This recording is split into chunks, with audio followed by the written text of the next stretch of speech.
Qualifiers, narcissus, medusa, epasos, ashalalala, susus, Minerva, ecobubus. I love it when you couscous. Aphrodite, Ventus, Chaos, Dionysus, Hera, Hermes, Icarus, narcissus, medusa, epasos, ashalalala, susus, Minerva, ecobubus. I love it when you couscous.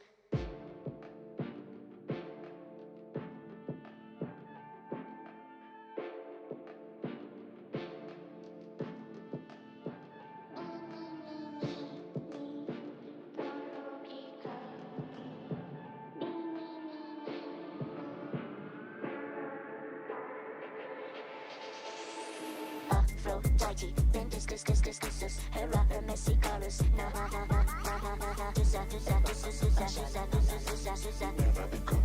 I love Aphrodite, Ventus, Hera, Hermes, Icarus,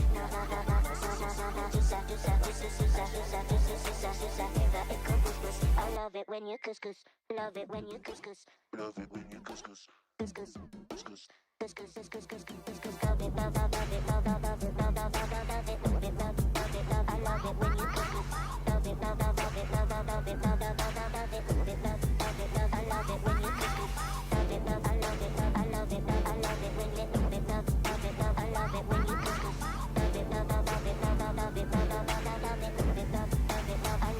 you couscous.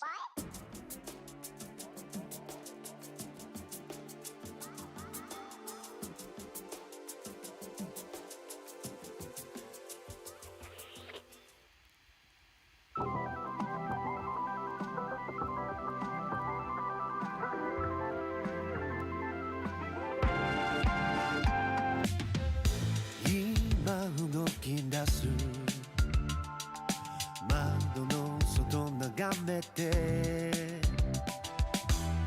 遠くで揺れる光同じ先見つめ、yeah、 心はもうきっと気づいてる君じゃなきゃ意味ない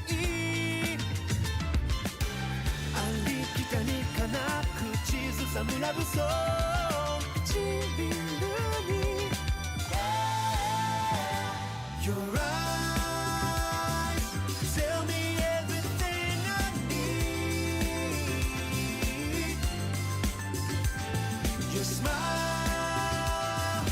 笑い合えたら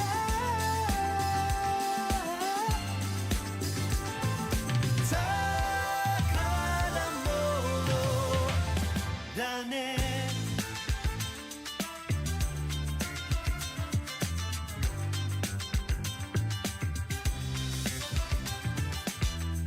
約束なんて時代遅れと笑うけど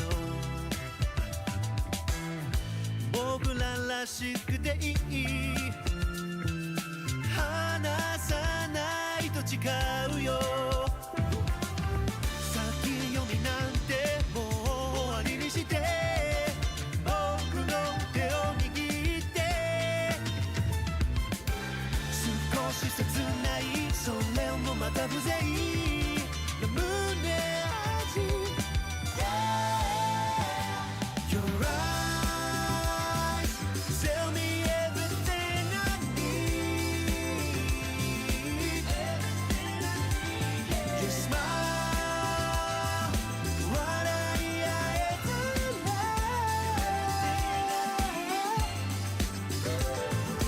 宝物だね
Hello and welcome to the APL Major Qualifier played live at PAX Australia. We've been live for the last 2 days and we have our grand final to get to. But before we do that, we've got something more important. We're welcoming our analysts. Oh, let's welcome in. Let's welcome in the team. Jason Osman Diddy. He's feeling great today. I'm feeling amazing. I'm ready to go. I think this is going to be such an exciting day. Show match into grand final. Grand final Sunday, and we've got some of the top creators from around Australia. We do. I haven't even actually dropped that, by the way. Oh. You've just ruined the illusion. All I've said is... Was this not announced? No, I was... No, it is announced. Of course it's announced, but I wanted to welcome my analysts first. We don't matter. Means a lot to be here. You're looking very dapper today, Michael. I'm very happy that you decided to dress up. Speaking from you, you're looking amazing. Stop. How are you, Michael? Yeah, doing absolutely incredible. The energy levels at the moment, explosive. Yes. Oh my God. He's just said that so nonchalant. What? Coming from this guy, he was half asleep and now he's turned it up. Yeah. I mean, Hey, when Legend. it turns on, it turns on. turns on. That's how it works, mate. But of course, we do have a creator show match to get to before we deep dive into our grand final that will be played later between two titans of the region. CAG and Weibo go head to head Titan? after about an hour. What? Titan back. The he's back again. He's everywhere. Hi, Titan. Lovely to see you again. Let's go ahead and start talking about these teams, shall we, Michael? Why are you looking at me like that? He said, "Oh no, Come no, on, no." Michael. He's like, he says to me before, just so everyone knows, he's like, "Ah, no, she'll be right. I know what I'm doing. No, I don't need any information." Here are our two teams. We've got the halftime Oranges taking on Tim Tam Slam. Team 1 being halftime Oranges and Tim Tam Slam. Well, I mean, there's only one more team left to talk about. But Michael, there's storylining here. There is a storyboard that has been written in the stars like a cinematic movie. They are but 1-1 in series overall. We go back to PAX last year, and Team Gens was the one that came out on top. But what happened? What happened when we played our very first ever creator show match on CJX, Michael? Do you remember that fated night? Rosa got his revenge. I mean, what a faithful night that was. Such a strong rivalry developed between these two rosters, really surpassing some of the great rivalries we've seen in the history of Siege. In terms of these lineups, they have been jumbled up a little bit, but the captains have stayed the same. Team 1, headed by Tacular and Narglader, probably the two best players in the lobby. Yep. Don't know who formulated these teams, Nah. but they're probably going to have to rein it back a little bit. Of course, probably the two most experienced inside of the server, and expecting them to post up numbers in this matchup.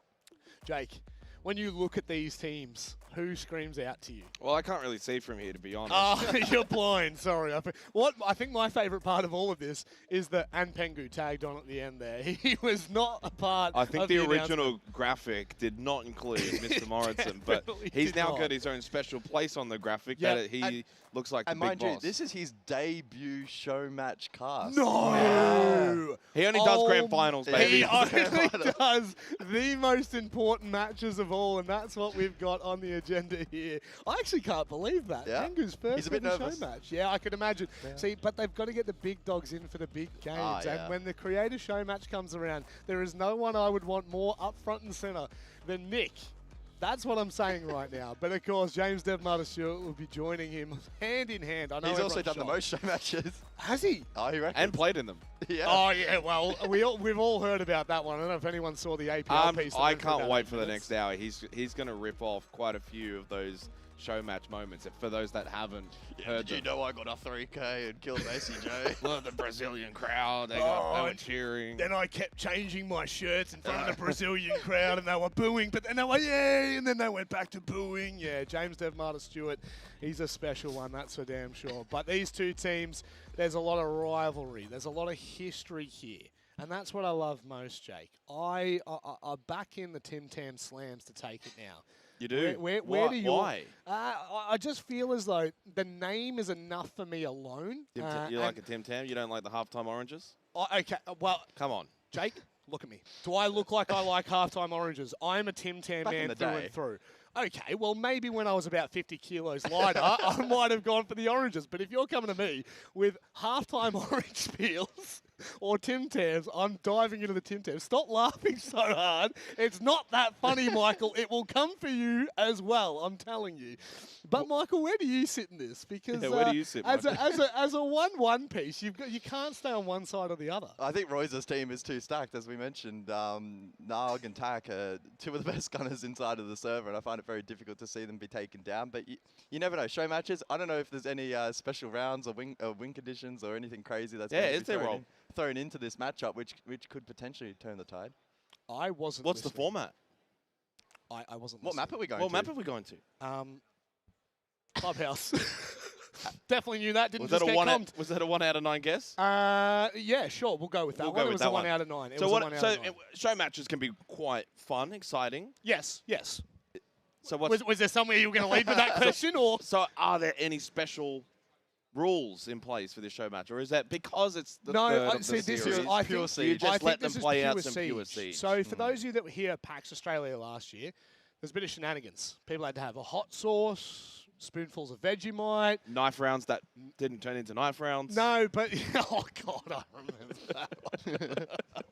Sometimes those happen, but today it's about mechanics. Right. It's about the in-game moments, Jake. There's no big spinny wheel on stage this time. So which one's the Tim Tams? Is that Royce's team? Yeah. Yeah, they're going to win. Oh, no. Or are they oranges? No, I'm pretty sure they're the halftime oranges. Oh, Yeah. here we go. We've already forgotten which one's which. I'm pretty sure they're the halftime oranges because Royzer looks like a halftime orange kind of guy. Have you seen him? He's a fit guy. He's a fit guy. He is an absolute unit. He actually scares the living crap out of me when I touch it. Like when you grab his shoulders, broadly I speaking. did give him a little throttle before. It's not the same. It's throttle not. as Alex. It's not. You can't. It just doesn't move. No. Whereas Alex is like just shaking. A movable object. Oh, but is he an unstoppable force? I would say he's an unstoppable force. What I will say is that I think that this has turned into a bit of love. Yeah. You know, these show matches with these A creators. bit of love. A bit of love. Bitter love. Because I reckon. After today. He's cooked a bit. I reckon it's a bit of bitter love. A bit of bitter love. A bit of Jens and Roy's banter has turned into a bitter love. Yeah. I think so. But one thing I was saying last event, Royzer, by far the most Aussie name to say out loud. Royzer. Royzer. I mean, Jens is not far behind either. No, Jens is actually very Australian, to be fair. It's very ochre, like Jens. Jens. Oh, yeah, love that. But look, I think the main point here is we don't know what to expect. Clubhouse is a game notorious, Michael, for its mini games. There's going to be absolutely none of that. There's no mini games today. If we see a hard breach That's that Martin operator, Copping. That's the. it is the voice. Now the question is, do they just ban out Mozzie? Yeah. I would 100% be doing it. Here's a bit of love. Oh. We were talking about bitter love. Where did this come from? This is what we call a bit of love. Look at Oh the my God. love in I their had a date. eyes. Oh my God. That is so special. What you don't see there is Pengu's actually abusing me off to the side. That's with the finger point. What do you think Dev was showing him? Yeah, on what's he his phone? showing him there? Eh? On his phone. I'm actually a little bit worried now, I don't Rob. wanna Actually, know. this has changed everything because I didn't realize that we're just recorded the whole time when we're not live. Yeah, so you got to be really careful. We'll Mike's be gonna more live. careful from now on. Yeah, please do. And we don't have to be careful any longer. Not that the game's ready, unfortunately, for you two, gents. We're going to keep waffling. No, we're going to go through to a short little break. When we come back, the greatest match in Siege history will take place. It is the decider between the Tim Tam Slams and the Halftime Oranges. Keep dropping it, like there's no stopping it. Then walk with it. La la la la la. I'll just keep dropping it, like there's no stopping it. Then walk with it. La la la la la.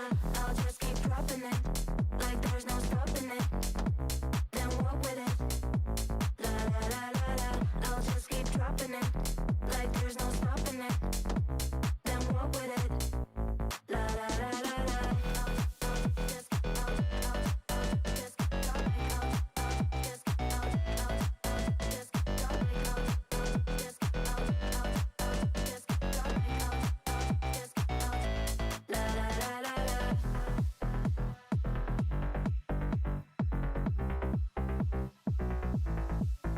When I hear it coming up like that, I just know that things are gonna end bad.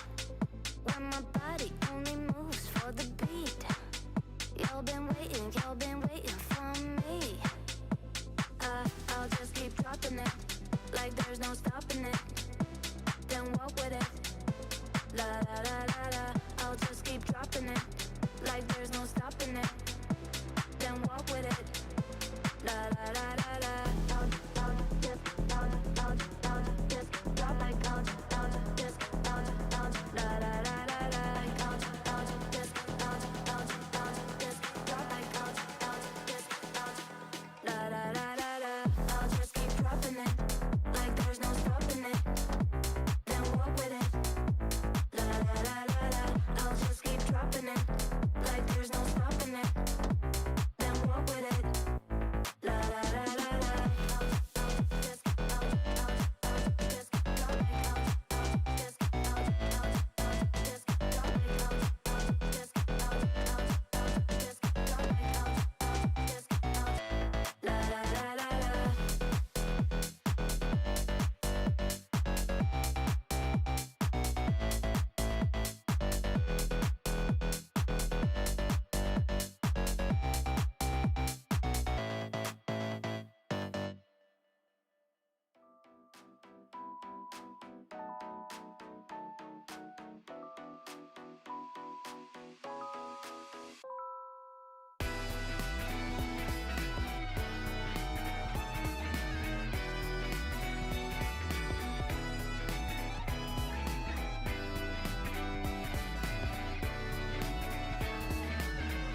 辛かったって言って一番最悪な彼氏が最悪考えてみたらずっと毎日頑張れたレッスンで好きじゃなかったんだけど一番それ言われたんだ突き抜くベースグラスにリップなびく髪どこで踏み外した熱いギター踊るワンピース悪口はもうやめた週末の雨に持て余した体また求めてること不意に響いた電話に戸惑うから目を閉じるもう泣かないキラリキラめく夜のムーンライト陰る街に一人歌うああどこにだって安らぐ場所見つけられずまだゆらりゆらめく夜にくないセピア色に映る私そう目が覚めたら孤独の中差し込んだ光寂しさで許したから後の愛もう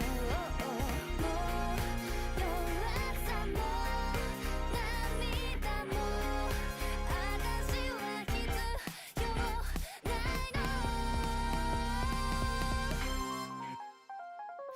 キラリキラめく夜のメイにキライ君が残したキスきっと裏切りさえ受け入れても今夜は抜けないゆらりゆらめく夜は Maybe 明日ここで笑える私もっと強くなれば変われるなら愛なんていらないわ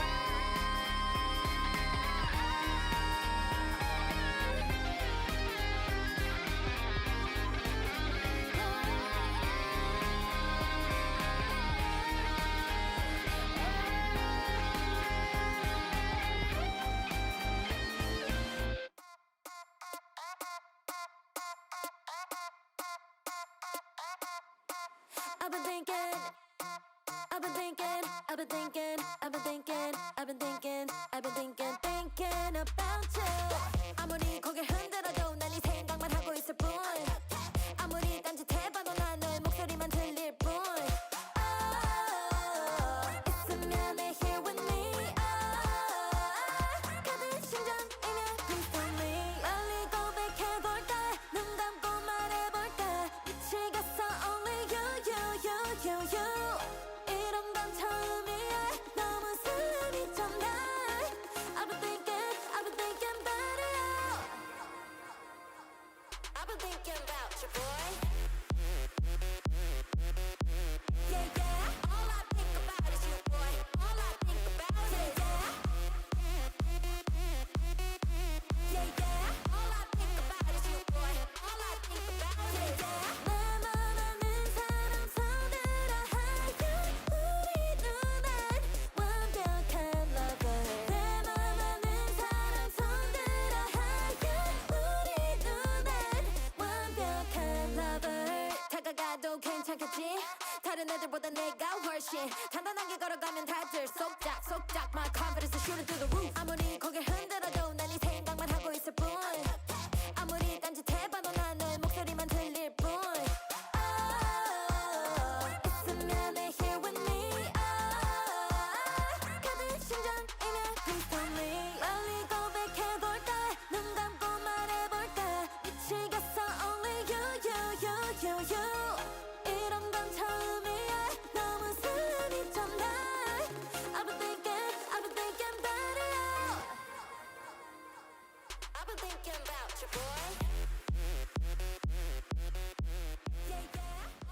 Welcome everybody to PAX here for the Creators Show match for Rainbow Six Siege X. I'm Dev.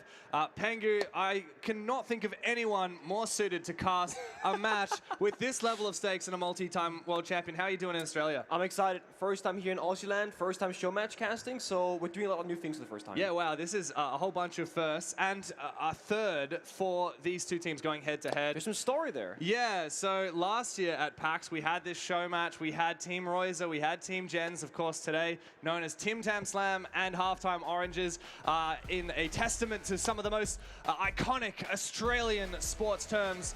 But of course, last year at PAX, Gens took the win, and then we had the very first ever Creators Show match under Rainbow Six Siege X to celebrate the 10 years of Siege that we've seen so far. That was earlier this year in Sydney, and Royzer's team won, so this is the ultimate tiebreaker today. You know what? The map is Clubhouse as well. Oh, What's you not love, to love? I'm you such a big love fan. Clubhouse. We did a coin toss for it, and I had a coin. On one side, there's a koala, very fitting. Other Lovely. side, it says Melbourne Zoo. It's a souvenir coin nice. that we got. You did go to the zoo the other day. What did you think? Phenomenal. Very open, very natural, no small cages. Big plus there in my book for sure. And we did the flip. Royce won, and he said, you know what? Let's bring on Clubhouse. Love that. Well, Halftime Oranges and Tim Tam Slams going head-to-head here on Clubhouse in Rainbow Six Siege X. We're actually doing operator bans. I was going to say. What are we going to get rid of? No more Dokkaebi. Oh, it's kind of sweaty.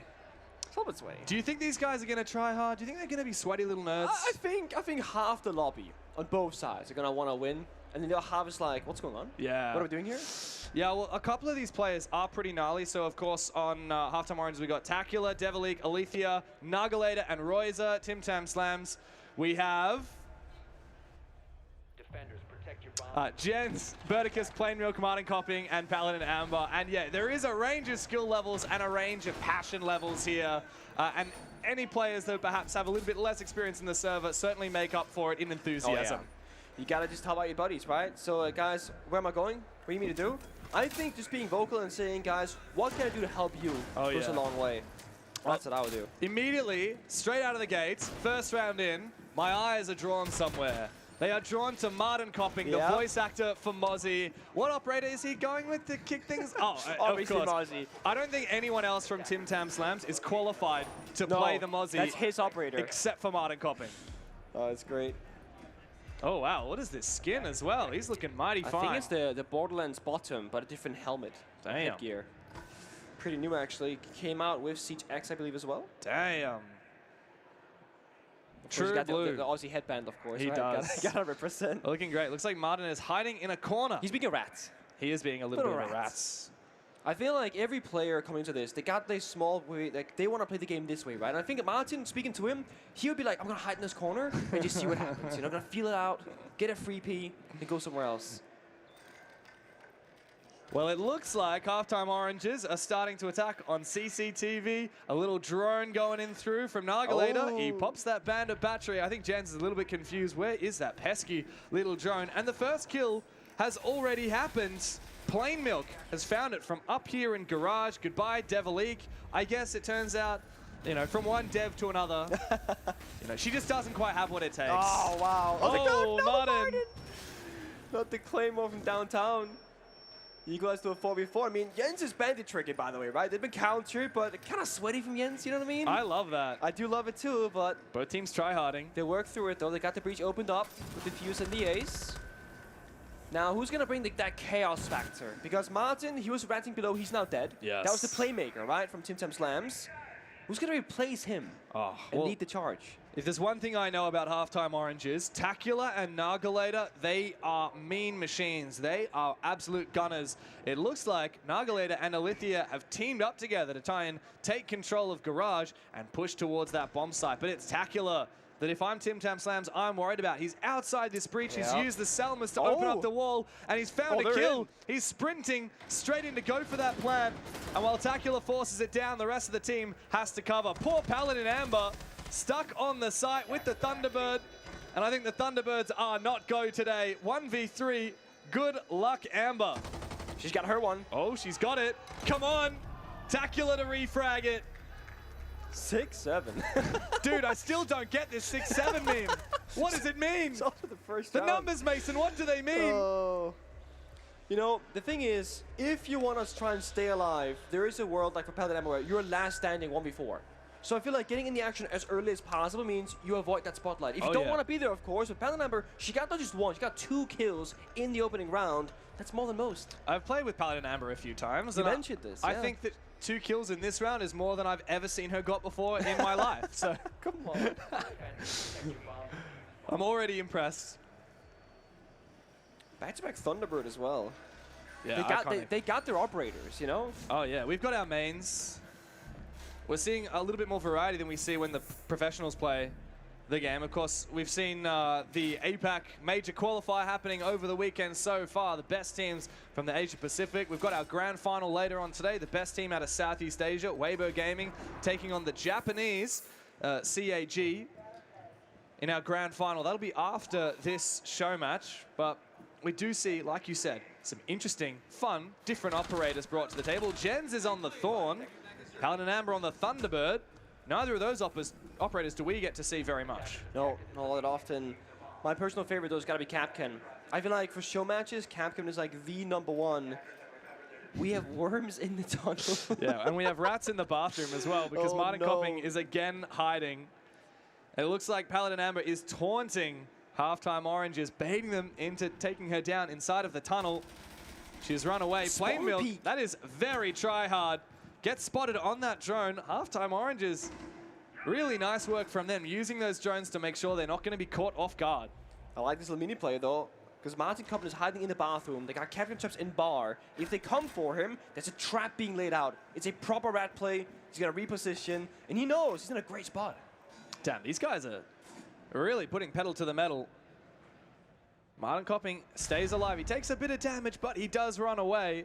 As Halftime Oranges figure out how are they going to attack down in the basement. Oh, it's so hard to clear this map and put your pressure down onto that basement. Sure, you say that, but look at that first round from Halftime Oranges. I mean, they made great work of the heart destruction, playing together, and I feel like that's been their game philosophy so far. Look, outside kitchen, 4 players in close proximity saying, guys, let's go 4 versus 1.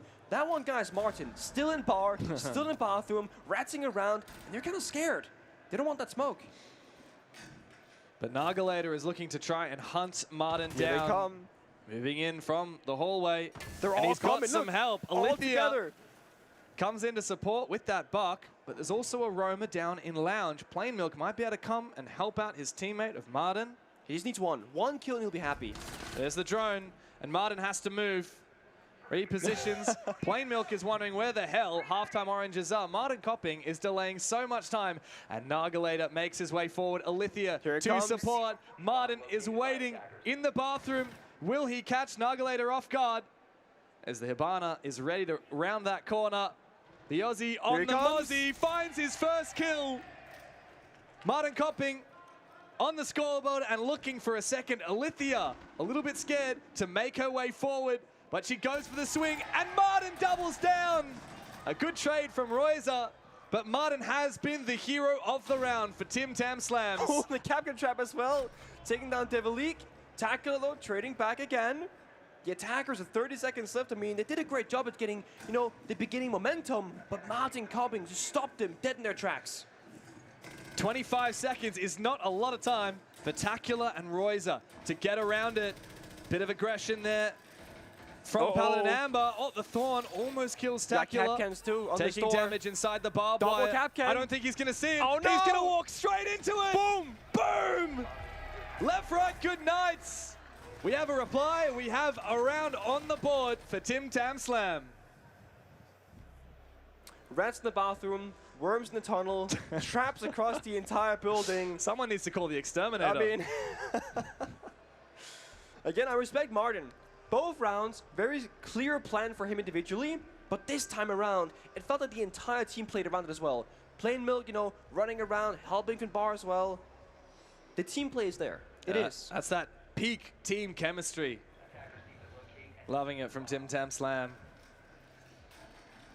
So a new bomb site. We go up to Jim and bedroom. And Martin Kopping, for the first time, is not actually playing the Mozzie. What's He's up with that, by the gone way? onto the Bandit. It was going so well. It's confirmed now. Martin is going to lose this round. Like, if you're not on the Mozzie, what are you doing, mate?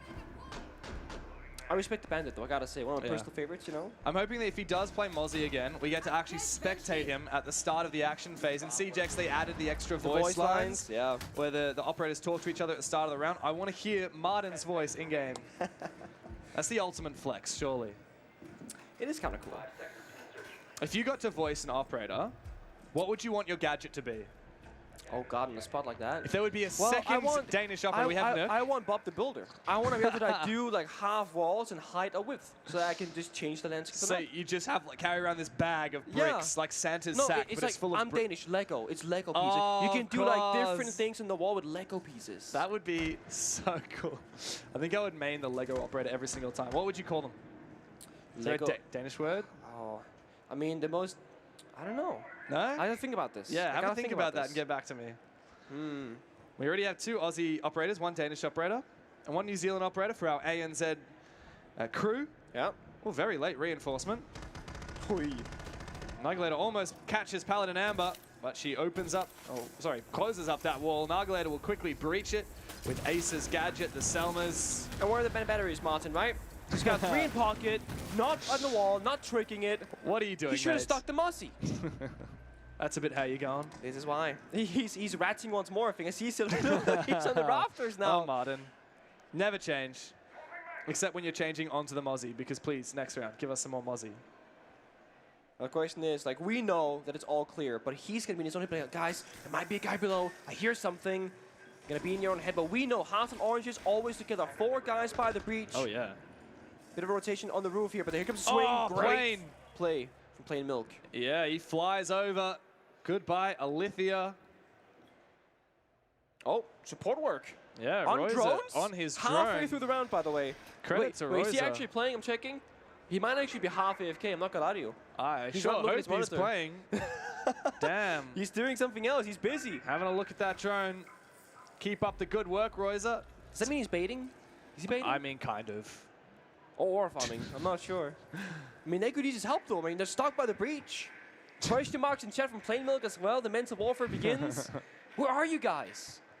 He sends out the love heart as well, just to remind them it's all fun and games here. But you know, this is a serious affair. We're trying to settle who is the better of these 2 teams. Jens will take down Devalik. Nagalator almost killed as he tries to escape. I think that's Plain Milk swinging with the MP5. It's been a very slow round for the halftime Oranges.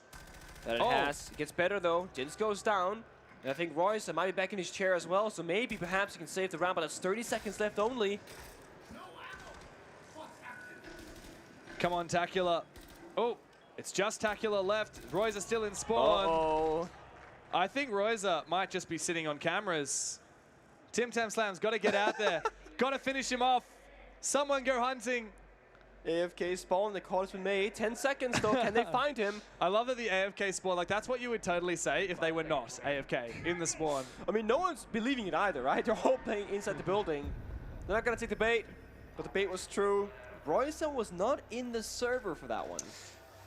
No, what to say when halftime Oranges don't have their team captain leading the way. That's when Tim Tam Slams will overtake them. Oh, another operator ban. Oh, we're doing it. It's proper settings. It's exciting. We're playing the pro esports rules, as this is a very important game. I'm trying to think. I'll outbend the Capcan. It's time. Get it gone. Yeah, get rid of Get that it gone. Capcan. 2 kills in There the it first is. round that it was brought to the table. They no ball. That's the thing. Good move. But I do like as well that we have the ace ban. Every single round we've seen either Tacula or Nagalator bringing that operator, opening up those walls, and you have such a good weapon as well when you're playing that ace. AK-12 is so good, so easy to control. We might, for the first round, get to see some shield play here from I would love that. the attacking side. Yeah, I know you're a bit of a shield fiend. And it's gone. Hopefully we get it. I mean, Devalik is on the O, so that's a Oh, kind is of this shield. like half a shield? Yeah. A quarter of a shield? Well, thankfully we have Martin back on the Mozzie.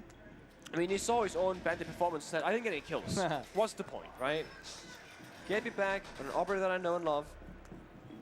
I like- go a bit better. I like the dock pick from Verticus. It's not an operator we get to see every day. Looking to try and heal up herself and her teammates. Yeah. Same thing with Paladin Amber, right? She's playing Thunderbird every single round. Oh, they're going to be healthy AF. Still no Monty, though. And no OSAS and no shields. No, Day, no one shields. round. I should have spoken with some of these players before and said, guys, bring out some shield play. I want to see it. I spoke to them about like settings and expectations and what their strats were going to be, but not the operators. Yeah. Kind of skipped over that one. Oh, Lithia's been loving the Yana, an operator that we haven't seen a lot of recently at the pro level, but she can be really fun to play with those Gemini replicators. She can scout ahead. Looks like Alithia is trying to figure out her keybinds at the moment. Just doing some testing. And she literally makes a copy of herself that works as a drone, so I feel like the fantasy of the character is quite cool. Like, you can have a second body that is just like a hologram that can move around. I love the idea that you can run into the building and the defender might be like, oh crap, I'm getting swung. But actually it's just a hologram, and then there's another player behind them. Yeah. And you know, if you're a defender, you quickly shoot the hologram and then you see the other player and you get a little bit jump scared. Yeah, the big thing is like the hologram makes the exact same noise as a real player. Like the thudding if you jump from an elevated position. And you never know on a drop sound, is it a hologram, is it a real player? It can be a bit of a jump scare at times. It is spooky season. True. We're into October now. Halloween's coming on up. Got any exciting Halloween plans? Oh. I sure hope so. Spectacular. Nice shot from Tacular. I think, oh, sorry, nice shot from Jens, rather. She's actually running the iron sights on the MP5. That's iconic. Oh, sorry, MP7. That's iconic. And she's going to get the successful juggle. Oh, that is beautiful. This is genius from Jens. She banned out the ace so that they would use the Hibana, and she knows that she's got time to put those bandit batteries down and destroy that utility, prevent the wall. She wants to win. Yeah, she's got a strat in her mind saying, guys, if they can't breach the walls, they start to go up a staircase. That's not going to go very well for them. There's pop wire there. The flash goes out.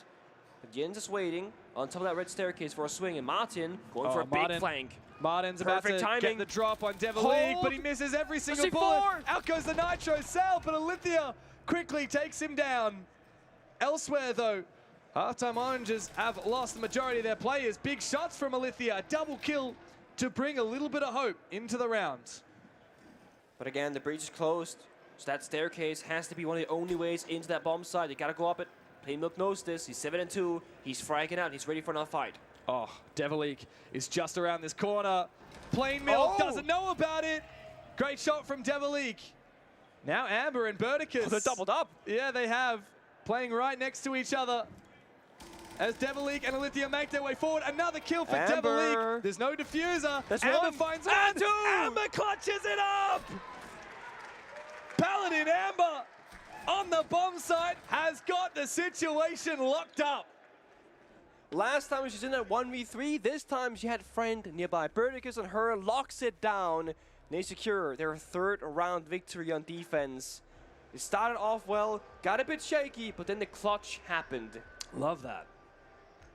Love to see Paladin Amber clutching up. I feel a little bit bad because I was kind of smack talking her before, and now she's gotten more kills in one round than I've seen her ever get. And now she's getting more and more and more, and a literal round clutch on top of that. She's the second highest fragger in the entire server across both teams right now. 5-1. 5 kills. Yep. All on CC bomb site, I believe, as well. Yeah. That's her bomb site. That is. But they won't go back there again for this half, which means she might not be enabled in these coming rounds. Well, you know what I'm, again, not happy to see is Martin Copping. Mates, what is going on? I mean, I guess we can let you play some other operators, but I want to see you using this Kaid gadget, the Electroclaws, to perfection to prevent these hatches from being opened up. He's a vibes guy. He No, is. he is. He's such a vibes guy. No gadgets. He played the bandit, thought, okay, I got no kills. I'll go back onto what I know and love, the Mossy. Didn't get a kill, and said, you know what? Bandit doesn't work.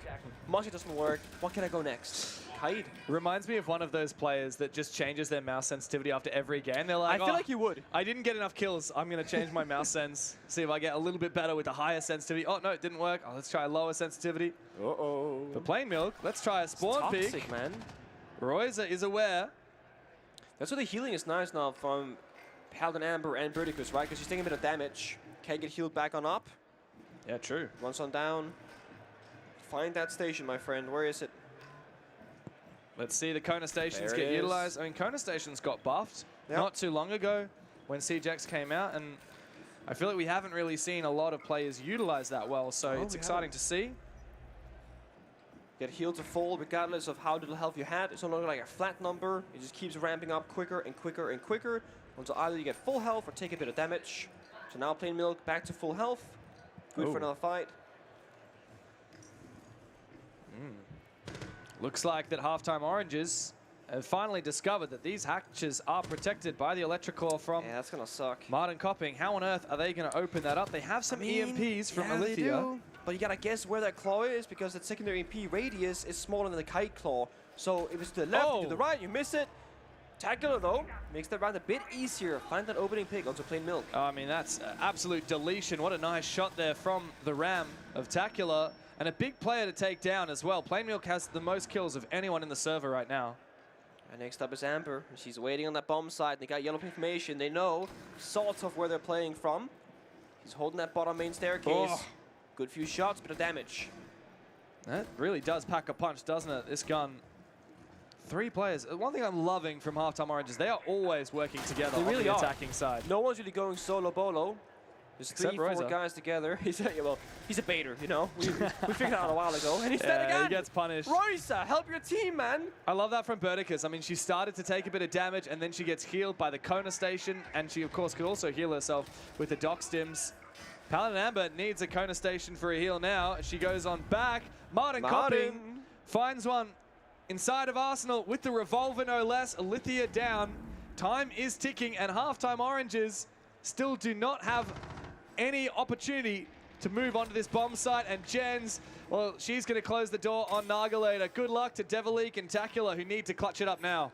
Stuck in a good mine in this long corridor. Has to walk on down. They got that red ping information. Can they hit the shots? Oh, Birdicus. Almost. Bit of damage done. Devilique still making her way up. The bulletproof camera can see her. She's trying to take cover, trying to move on inside, but she knows she's about to walk into a crossfire. Sees Devilique and takes her down. Tacular's found Jens as well. Martin Copping, the last one standing. After a big 3K from Tacular, he needs to force down this diffuser. Martin Copping from the other side, but Devilique swings around and clutches up big for the Tim Tam Slams. The patience, walking down that hallway, nice and slow, making no noise whatsoever. Finds one, finds a second, and Tacular with that diffuser in his pocket gets it down as well. Again, great teamwork. Oh yeah. Big round from Tacular. This guy on the right-hand side right now. What a round. Big 3 kills and the diffuser planted with Devilique covering. She looks pretty amped about that. Yeah, she should be. I'd love to hear what these players are saying. I got a little bit of a tease of some of their voice comms. Can we get it like locked into the voice comms? Is that possible for one round? That would be sick. Let me More camera action as well. Get to see some of the players. Get to hear what they're talking about in these prep phases.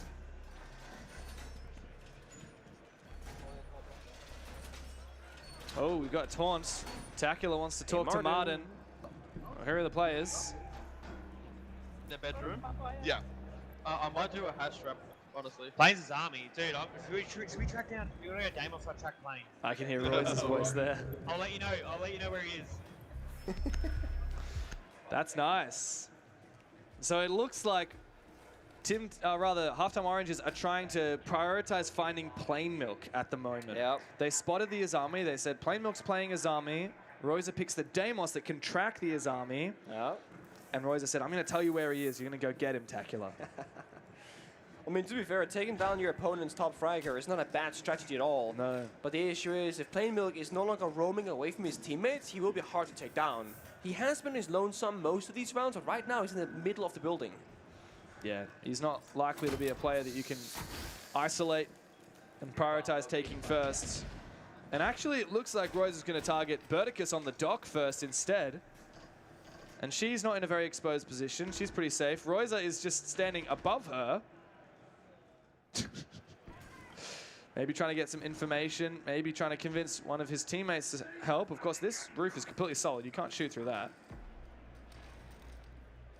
So a missed opportunity there for Royce to get that Deimos tracker value. But he's got more in pocket charging up. Can use them later on. They're by the windows. Lithia looking for an angle, as is Devilique. No one's peeking back to some Tim Tams. They're a bit more passive. Nice sniper shot there from Nargalator. On a pixel. Goodbye, Jens. No more bandit to worry about, so the hard breach could start up. Plain Milk is actually going to take down Nagalator, though. So despite halftime Orange is trying to prioritize taking him down, they could not. Royzer, a big kill on Martin Copping, who almost took him down, but at long range, Martin could not do enough damage to finish off the Deimos. Question now comes, can Royzer help his team further or still playing that solo position? He's on the flank currently to Birdicus's right-hand side. There it is. Another tracker onto Bird. He's looking for her. He's going to see her. Oh, wait. They're planting. Hang on a second. Out of nowhere. Tacular has just snuck on into the site. Devilique is there to support, and I don't think that Tim Tam Slams have any idea. Suddenly, the priorities change for Paladin Amber, Birdicus, and Plain Milk as they have to make their way forward. Devilique is lying on the ground, a slippery little snake inside of the bomb site. And Birdicus is just on the other side of the wall from her. Big retake, though, from Plain Milk as Tacular goes down. Birdicus is not going to spot Devilique hiding in the corner. And she will find another kill, looking for a bit more, but the timing is off as she opens up. And now Paladin Amber might be able to stick it. Plain Milk can cover. Royzer is too far away. Alithia nowhere to be seen. It's another clutch from Paladin Amber. Send in the first player for information. Figure out where they're playing Yeah, from. that was lucky. And take them down. Where's our teammate?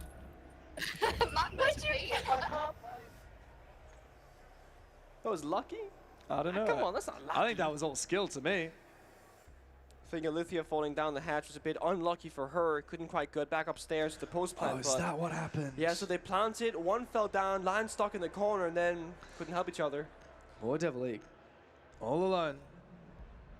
All right, we get the swap of the sides. Now, halftime Oranges move on to their defense. Tim Tam Slams on the attack, and we see a new set of operator bans. The Bandit taken out early. like we that, saw a lot of Bandit in that first half. I could see Bandit Kite being banned just so that you can get through those walls. It's quite annoying otherwise.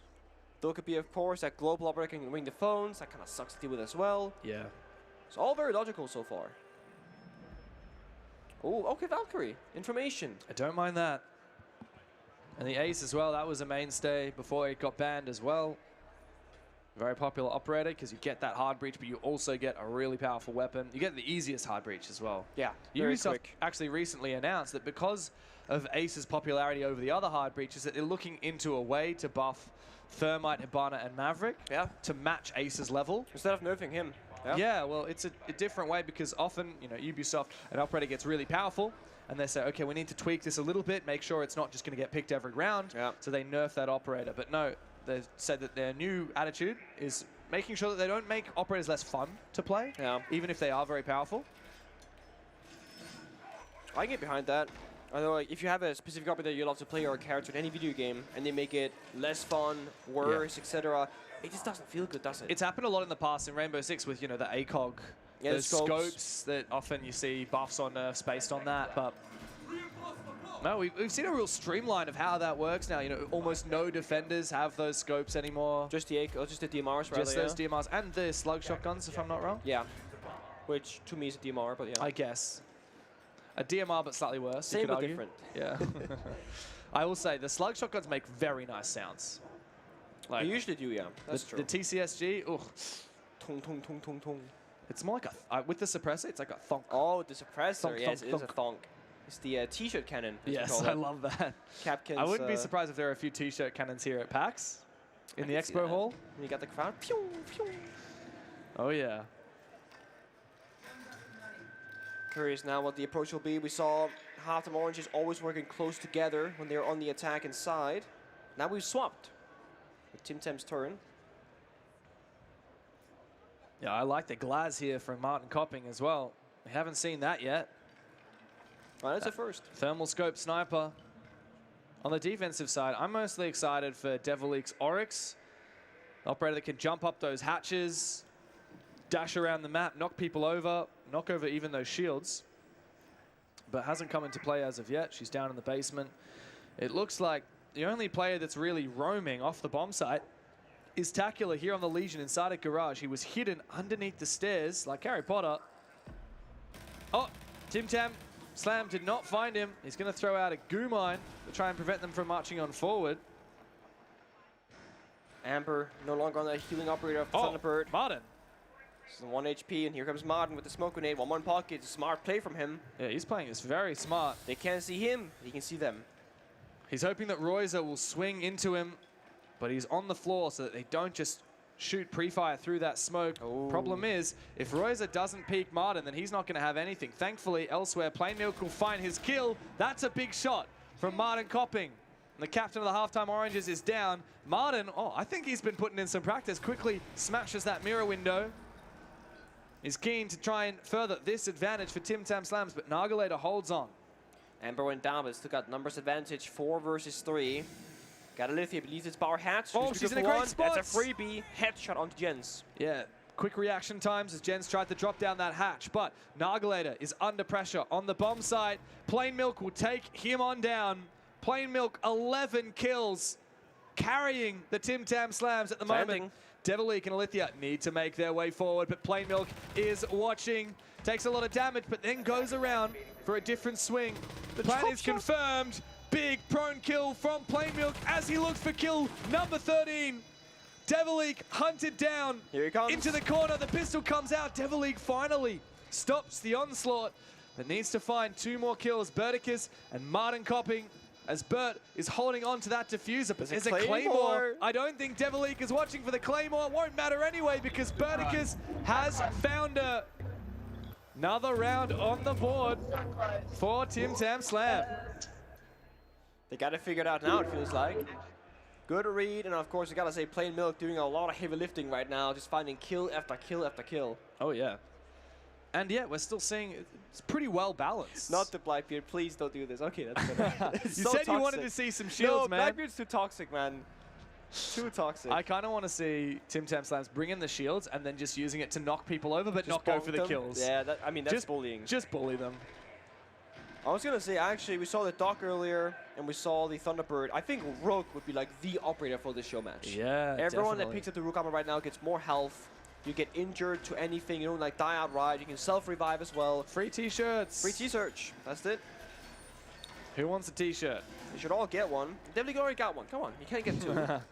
What do you think about that? What if you could get... Stack them? Stack them, like... That was a conversation we had like 9 years ago. What if one player could take all 5 Rook armors and just like double their health bar? So imagine you were playing Doc, you had a Thunderbird, you were playing on catwalk rafters, you wear 5 Kevlar jackets from Rook, and you're stimming yourself up. That would be incredible. You wouldn't die to anything but a headshot. That's what it would be like. Yeah, that would be kind of funny because like you could tank grenades and fire from Capital, but one headshot and boom, you're gone. Yeah.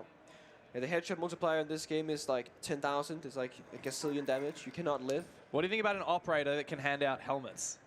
So like reduce headshot damage or whatever? Or like you know, you like one headshot you get for free or something. So kind of like old Blackbeard before the rework. Like the glass panel that blocks like 1 or 2 bullets. I would be down, but the thing about Rook armor, there's no visual indicator if you look at the operator that shows they have it. You would need to have an indicator to know you're going to one-shot them or two-shot them. Yeah. You know? What if it was literally just a massive-ass helmet? A massive helmet? Massive as, like a bobblehead like running I around was going to say, like a bobblehead. I'm down for a bobblehead. Good little April Fools situation, yes. You know? Did we have any bobblehead events? I feel like we've seen that before. We had the Muppet event. Oh, like we a did. Muppet with the masks. That's a bit of a bobblehead. I run the Goyo Muppet skin. Oh, you have it? That one's a lot of fun. Sugar Fry, is that what it was Sugar called? Fry. That was actually one of my favorite modes. I played so much of that because it was before Team Deathmatch came out. Yeah, it was the It's the first respawn iteration. mode. Oh, it was quite cool. Very colorful game mode as well. I love that. Right now, though, looking to see where Tim Tam's going to strike from. They got that first bit of half destruction. Nice. I like how it's the more experienced players often playing the Heart Breachers and the Bandit as well, saying, okay, that's an important step to get done. Speaks to your experience. Yeah, and it's also a boring role often, right? Like, oh, let's look at this wall. Someone's got to do it. Someone's got to do it. That's exactly right. Roy said, though, the other captain on the Frost got those traps for window jump-ins. Jens, meanwhile, joining her team in. There is Devilique shutting down that drone and the information game. The Tim Tams are slowly running out of time right now. 1 minute and 15 seconds left, and no one's in the building. Oh, Devilique took a bit of damage. I don't think she knows where from. There is a drone in the corner of this room. She hasn't managed to see yet. She hasn't managed to take down. She's trying to hide, but I don't think it's going to work.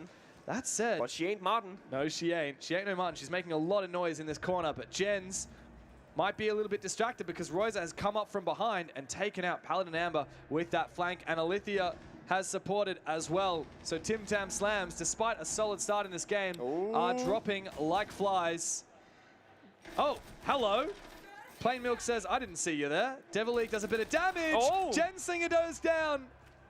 Dev looks for another one. Plain Milk needs to find this kill, and he does.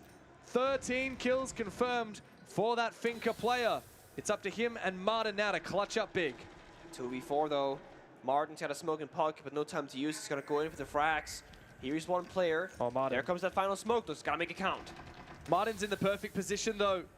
If he looks around the corner, he might just see this player down on the floor, sees him for a brief moment, but Nagalator takes him down from the side.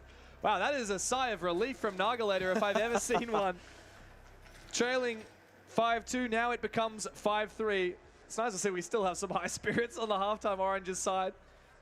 It's a classic case of just survive till we get on defense, right? We'll be okay. Oh, yeah. It's always easy to play defense unless you have like strat books, right? Like you got that synergy, you've been playing together for a long time. You can play in your corners. Like Devil League, she got 1 kill, almost 2, just playing in that corner position, holding down CCTV, Royce helping her with the flank.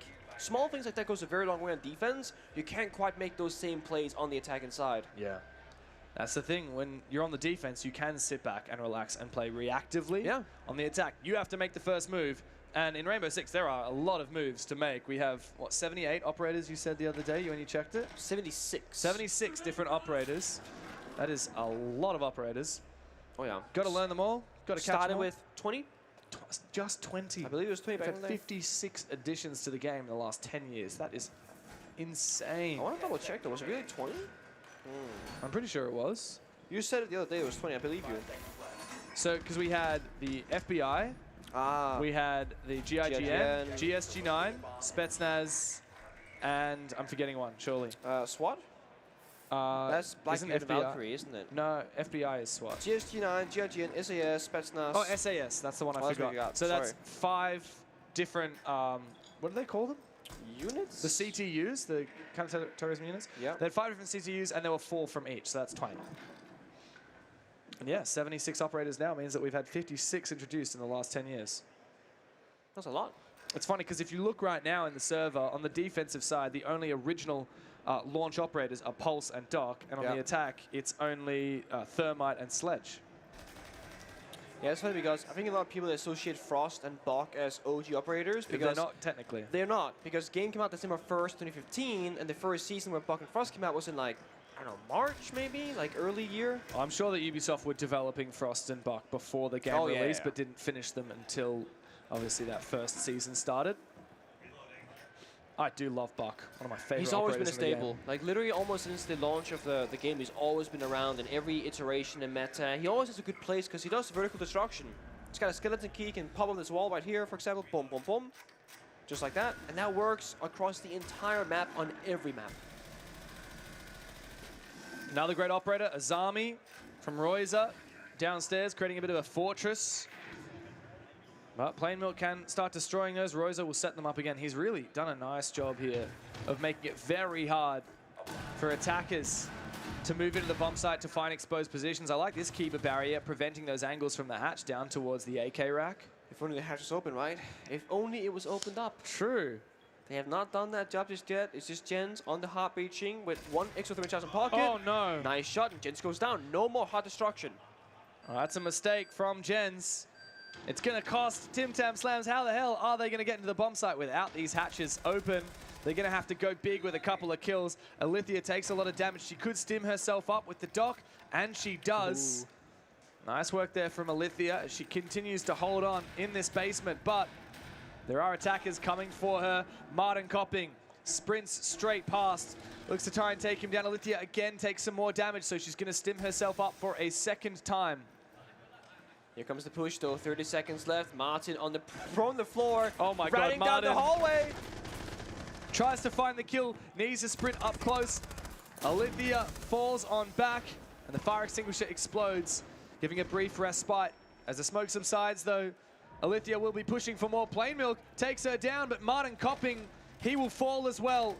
It's just Plain Milk and Birdicus now, and they need to get in the building. Plain Milk has been phenomenal, but in a 2 versus 4, there's no way that this works out. Pistol comes through. Plain Milk finally takes Devilique down, but does not have time to do anything more. Another round on the board for the halftime Oranges. It really comes down to trying to open up as many points of entry as possible for the attackers. That's the problem right there. They only had one hot destruction operator, Jens, who died early on, then didn't get the hatches, didn't get the walls, so forced into one singular doorway. And that's where we see halftime Oranges playing well together, all holding the same angle. 1 round away now for tying things up. Yeah. As we get into the final operator bands, what are we thinking? I don't think at all. Buck. All right, you guess we really target it's just Plain Milk. yeah. Who's their best player? What are they playing? Let's get rid of it. He played Buck like once as well. Yeah, but he was pretty good with it. That said, he did miss a lot of shots on the basement just then. he got the kill though, right? True. You can whiff as much as you want, but if you win the fight in the end of the day, very much. That's fine. I think there was a chance that he could. Oh, here we go. Hi, chat. We got the stream going. What's chat saying? Is this Amber? I can't quite tell. I think that was Amber. Oh, they all got the phone tech. I see. Hell yeah. I see Birdicus has hers up. Yeah. Devilique, where's your phone? Where's the? What are you gonna do about chat? I mean, Devilique is locked in. She's like, no, she is locked in. To be fair, I ain't losing this one. Well, she's been making great effort, I think, as well. Always trying to get in the fray of the action. Always trying to be involved. She had some big moments on attack. And she's playing Rook every single round. I feel like that's kind of the big thing, right? Halftime Oranges tend to play the same few operators from each player, whereas Tim Tam, especially Martin, he just try stuff here and there. Yeah. He swaps around a lot. No, you're right. I like that. Except the glass. Like, he's loving the glass. And I don't blame him for I get it. why. Because it fun only operator. counters Warden, right? They can see back through that smoke, so he probably feels invincible in a smoke grenade. And no one has been playing that Warden from halftime Oranges to try Not and at all. counter that glass. I'm excited, though. You know why I'm excited? One of my favorite operators has made an appearance. Finka? It's the Finka. But there's no shield. I know. Is she just your favorite baseline, like without the shields even? Well, when Finka came out, she was my least favorite operator. No. The EMP missed, James. Oh, wait. Another they one. got it. They got it. All three have gone Pop on it. out. Pop it. Pop it nice and I quick. think it's good. Oh! The last second. Wow. Disaster. That is big from Nargalator. Successfully juggled those electric claws, and both of the exothermic charges are gone. There is no more hard breach, no more EMPs either. That is a huge mistake from Tim Tam Slams. I think this is going to be the scoreline tied. I mean, this is the demoralizing thing to go wrong. Rappel on in. On the window, gotta break it first, Amber.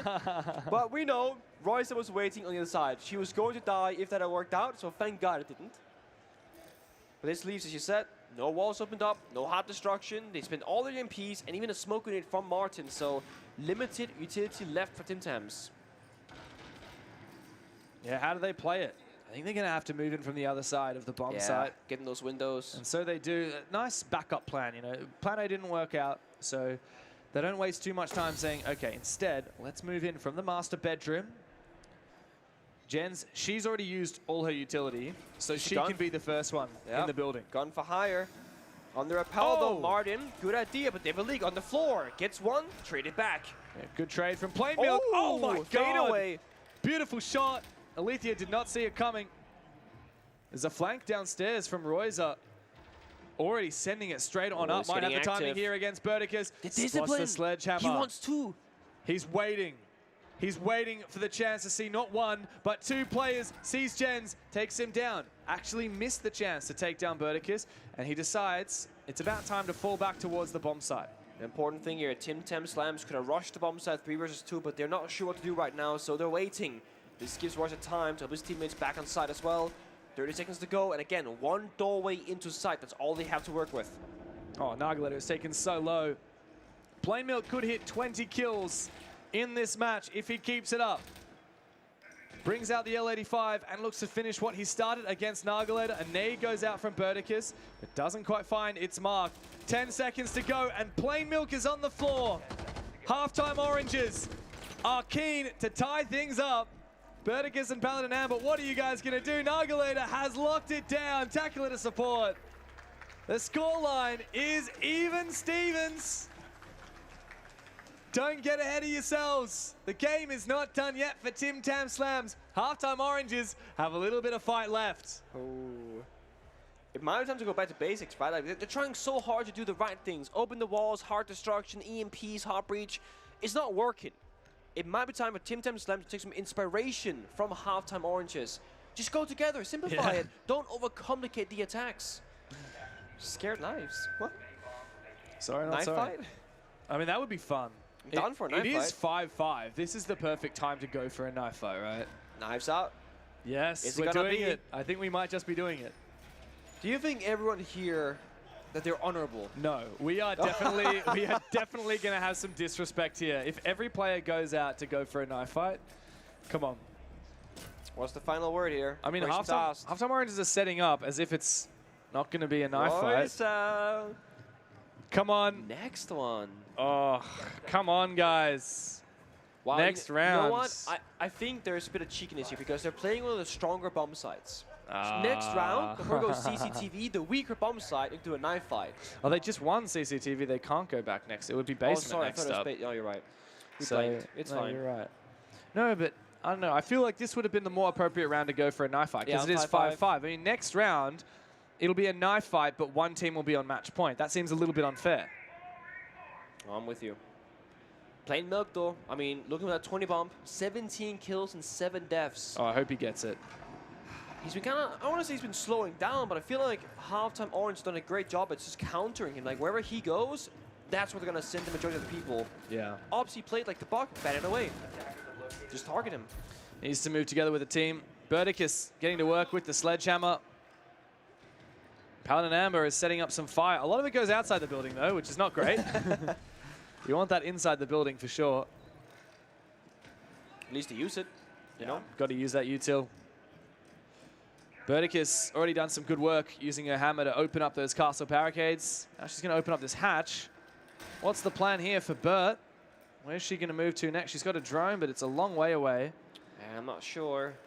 But they have seemingly simplified this attack. This time there is practically no real hard destruction. Some can openers. Oh, here on we the go. Hatch. Maybe a hot drop from plain milk. Now just look at the angle. Jens found Roysa, so captain v captain. Jens and Tim Tam Slams, they start this round 5v4. Oh, Plain Milk got a little bit of information before that drone was destroyed, but it's going to be very awkward to drop down here. Needs to wait good until no smokes. one is watching. The Ash breaching round to try and destroy the wall. Unfortunately, Martin Copping does not have a hard No, breach it's the charge, wrong one, my just a friend. normal breach charge, and is not able to open up that reinforced wall. So he has to move elsewhere, and Plain Milk has also moved elsewhere. Definitely the player that we're keeping an eye on, right? Eyeing off that 20 bomb with the R4C on the 5-speed Ash. Iconic, but Alithia says, hang on, hold your horses a bit. I'm watching this angle. I'm waiting for you. Getting in those windows, though, quite difficult. Stuck in the vault animation. Oh, Tacular. Got the timing. Oh, but misses the shot, though.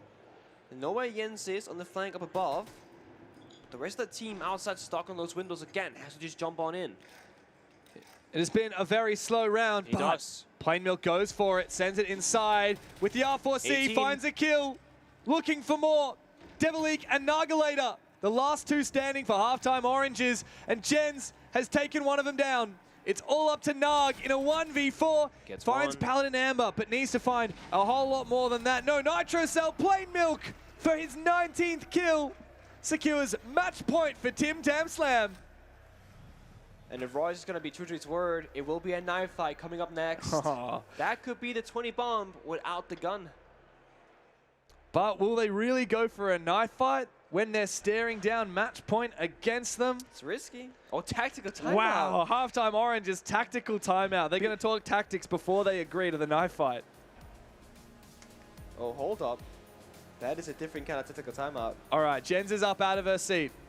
It's time to talk strategy. Jens' team is currently on match point winning. Martin Copping has a few ideas. It was halftime Oranges, Royce's Yeah. team, that called the tactical timeout, but it looks like Jens' team is far more ready to utilize it. I'm curious what they're debating right now. Could be about the knife fight, could be about something else. What do we think? Nagalator and Royce are exchanging a few words. Are they going to agree to that knife fight? I saw Jens make like a circular motion, you know, getting that circle, air jab on the ground. They're going gonna to do the I see the nomad. iconic nomad That's how we knife fight. do it here. You go in a circle, air jab on the ground, knocks everybody back, and then the fight begins. My question, is anyone gonna break it? And if so, who is the first one to fall? Because it's a bit of a Lord of the Flies moment, right? Everyone is there just wondering, in a Mexican standoff, who's going to break it first? Is anyone going to start using their guns, or are we going to be honorable and are we going to commit to the knife fight? I feel like if Plain Milk is like left last man standing, you know, just with the 20 bomb, he might do it. No, just surely not. Surely. I mean, if anyone's going to do it, I expect it to be halftime oranges, as they are losing. Really?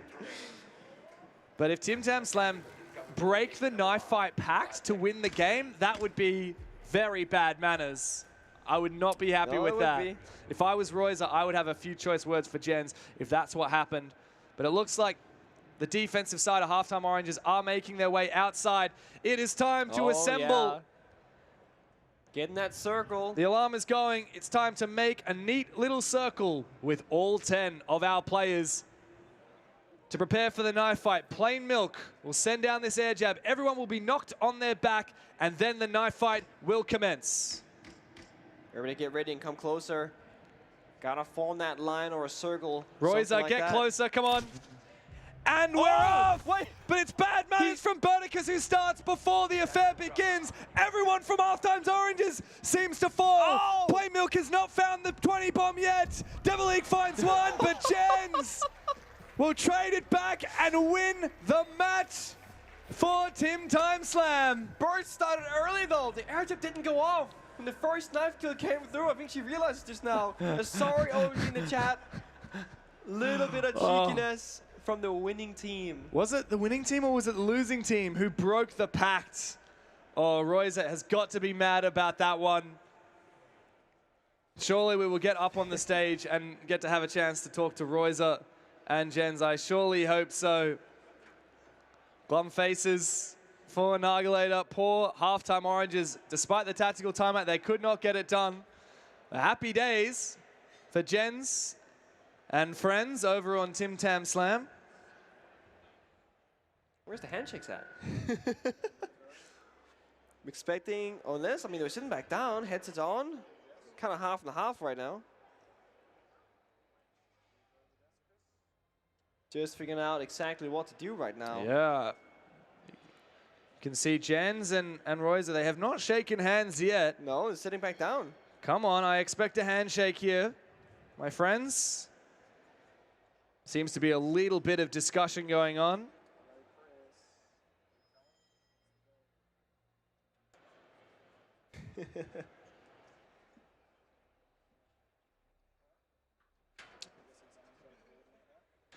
It looks like we are about to start the award ceremony. Finally, we see some handshakes. Tacular and Plain Milk begin the affairs. Come on, guys. Royzer, up out of your seat. It is time for Jens and Royzer to make amends. This rivalry continues, and Jens edges ahead just as she did a year ago here at PAX. That 2-1 scoreline, huh? Yeah, 2-1 ahead. And I got to say, highlights for me today, Paladin Amber stepped it up. She did. Big clutch, couple of big kills. Martin Copping looked really solid as well, loving the Glaz play. Of course, we can't forget about Plain Milk. It's his first Creator Show match, if I'm not wrong. Yeah, he was a new addition compared to the one that we played in Fortress Sydney earlier this year. And, I mean, he really made a statement coming into it with 19 kills. He wanted that victory. That he did. I mean, if you're the new kid in the block, you got to make a statement, right? You got to find your path forward, figure out where you fit in. There is the belt. They will be lifting shortly. Do some hugs and handshakes first, though. After all, it's a friendly Creator Show match. And that is what we're fighting for here. The ANZ Creator Show match, Rainbow Six Siege X Championship belts. I saw it on display the other day at the little Ubisoft gathering that was happening in the city. Oh, the same one, yeah. It's the same belt. Have you tried it on? Not Do you think it would fit you? It's not for me. And here we are. Team Tim Tam Slam ready to have their trophy lifted. Gens, Plain Milk, Martin Copping, Paladin Amber, and Burticus are champions here at PAX for the ANZ Creator Show match in 2025.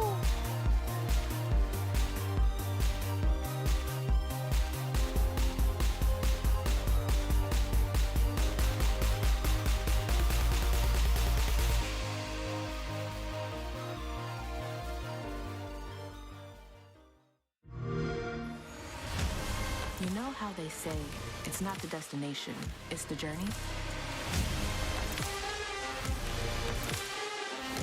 And the journey of 1,000 miles begins with a single step.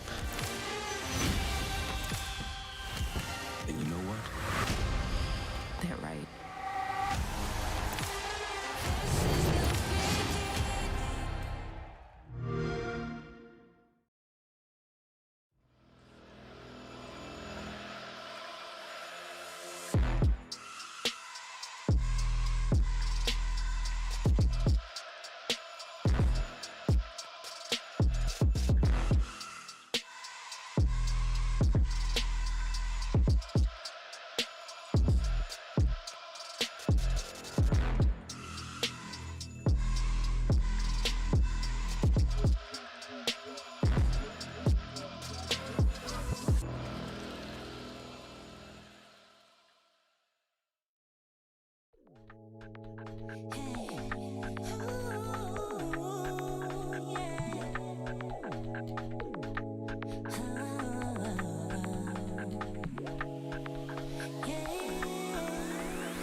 like that. I just know that things are gonna end bad. When my body only moves for the beat. You've been waiting for me. I'll just keep dropping it, like there's no stopping it. Then walk with it, la la la la la. I'll just keep dropping it, like there's no stopping it. Then walk with it, la la la la la. I'll just keep dropping it, like there's no stopping it. Then walk with it, la la la la la. I'll just keep dropping it, like there's no stopping it. Then walk with it, la la la la la.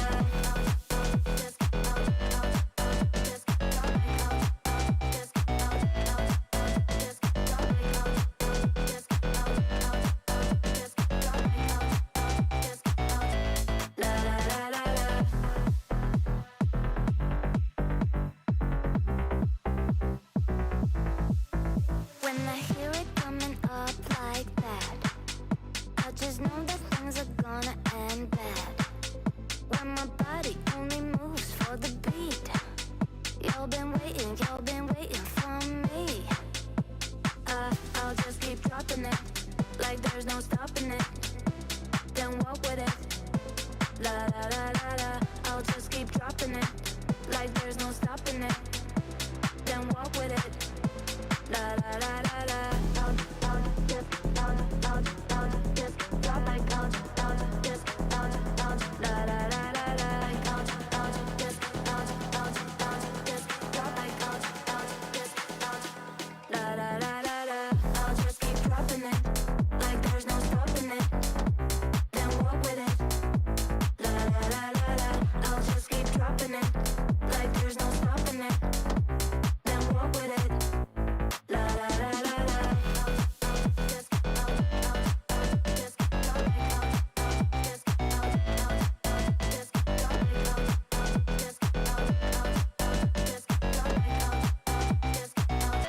la la la la la.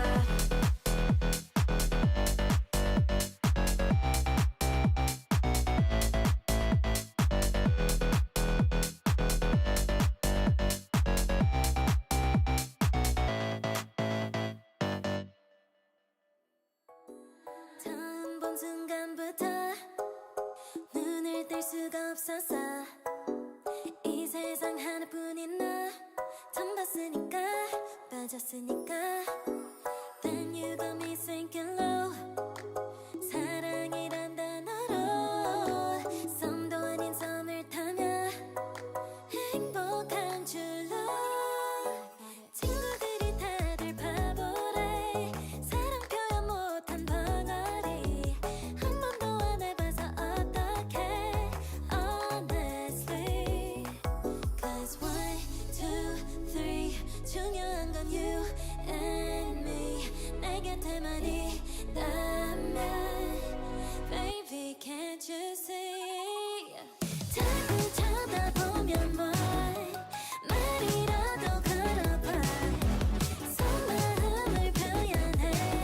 I know it's gonna be alright. 소리라도 잡을까. 봄에 안겨볼까. Whatever your love language. I know it's gonna be alright. Can't take all this hot and cold. Love shouldn't be this hard. I know 뭐라고 있는지도 모르겠잖아. 어렵지 않아. 무슨 생각한지도 정말 진심인지도. Guess like I've never guessed before. 나 좋아하는 건 맞아. 친구들이 다들 바보래. 사랑 표현 못한 벙어리. 한 번도 안 해봐서 어떡해. Honestly, 'cause 1, 2, 3 중요한 건 you and me. 내 곁에만 있다면 baby can't you see. 자꾸 쳐다보면 뭘 말이라도 걸어봐. 속마음을 표현해. I know it's gonna be alright. 소리라도 잡을까.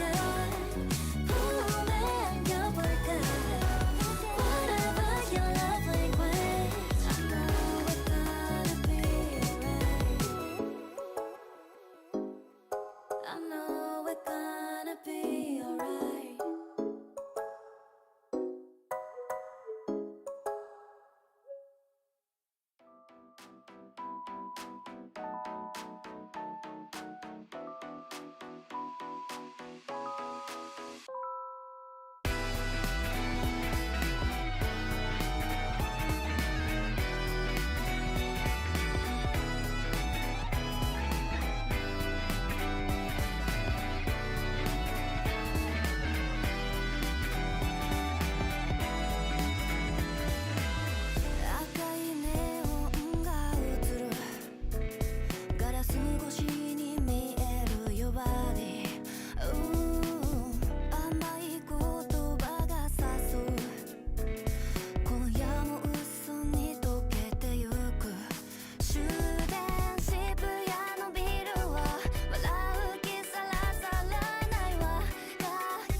can do it better.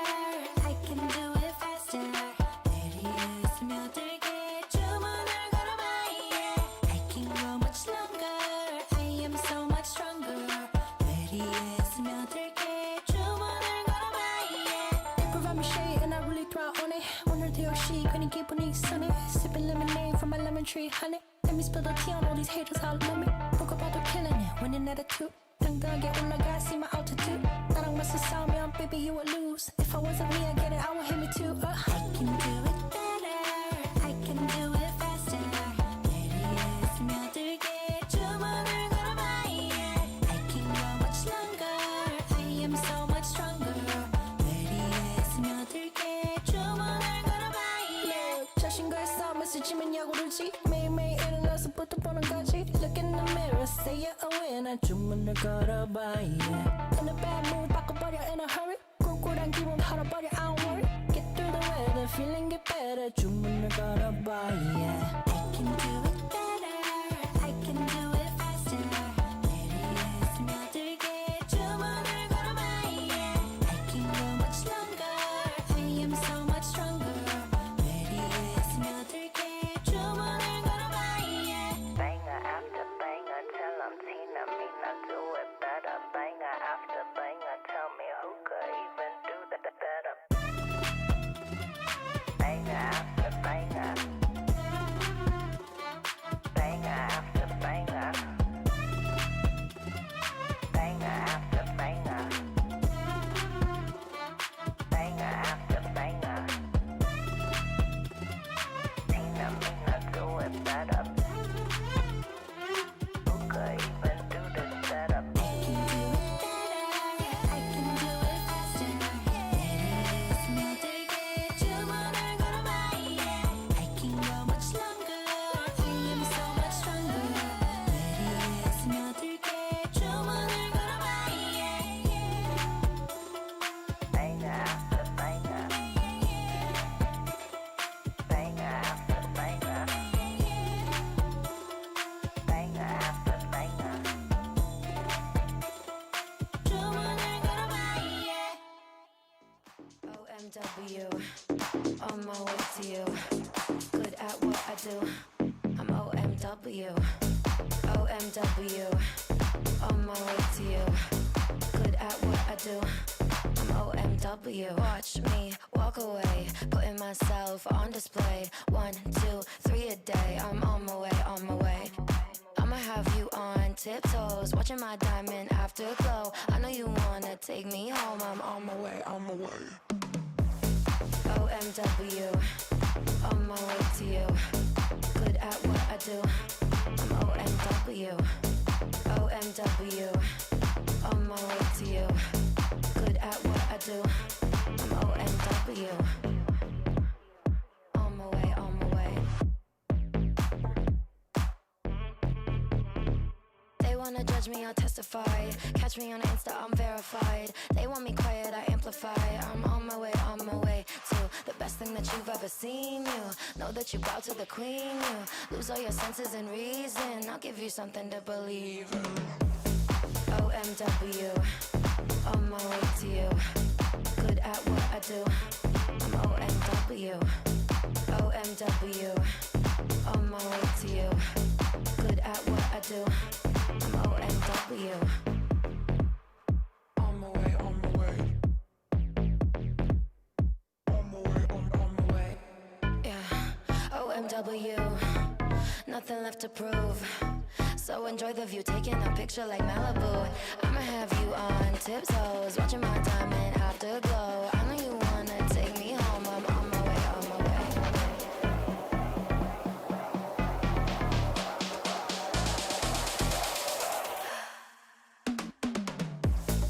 OMW, on my way to you.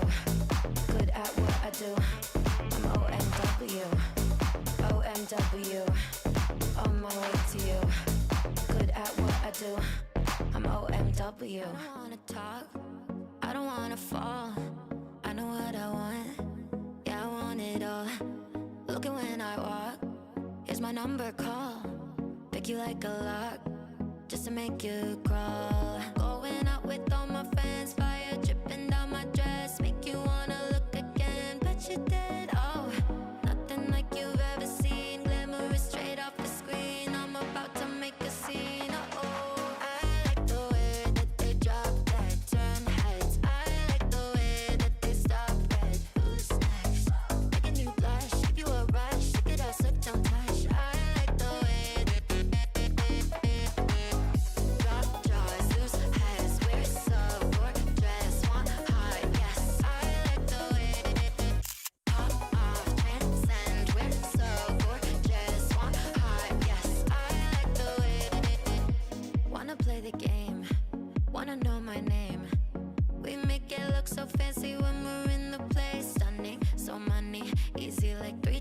nothing, line I'm cutting. You love me, turn it on like it's nothing. I'm going out with all my friends, fire dripping down my dress, make you wanna look again, but you did. Oh, nothing like you've ever seen, glamorous straight off the screen. I'm about to make a scene. Oh, I like the way that they drop that.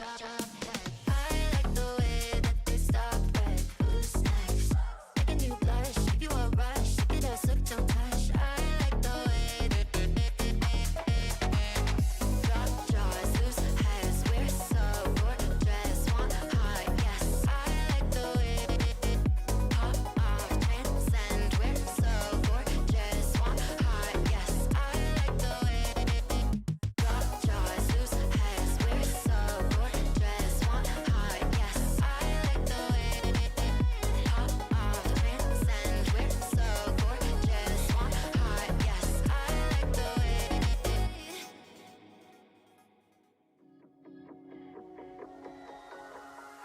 I had a feeling, why am I not surprised? Shattered the ceiling, the glass in my eyes. I'm turning gold, why you so cold to me? Some of the words get harder to find. Swallow my feelings, they don't sit quite right. I'm like, what's the point? You disappoint me. Only showing up when it's convenient. Why is no one here to save me? Moving pieces across the board like it's a game. Oh, what a way to frame me. I know I shouldn't care, but I'm over being you. And maybe it's all in my head, 'cause it's time for something new. I'm not even famous, but all you blaming on some lame excuse. And maybe it's all in my head, 'cause it's time for something new. I needed new friends when you didn't show. Poured out my heart while you say home. And I tell you something, it broke my confidence. When these thoughts are toxic, it's darkness. Only showing up when it's convenient. Why is no one here to save me? Moving pieces across the board like it's a game. Oh, what a way to frame me. I know I shouldn't care, but I'm over being you. And maybe it's all in my head, 'cause it's time for something new. I'm not even famous, but all you blaming on some lame excuse. And maybe it's all in my head, 'cause it's time for something.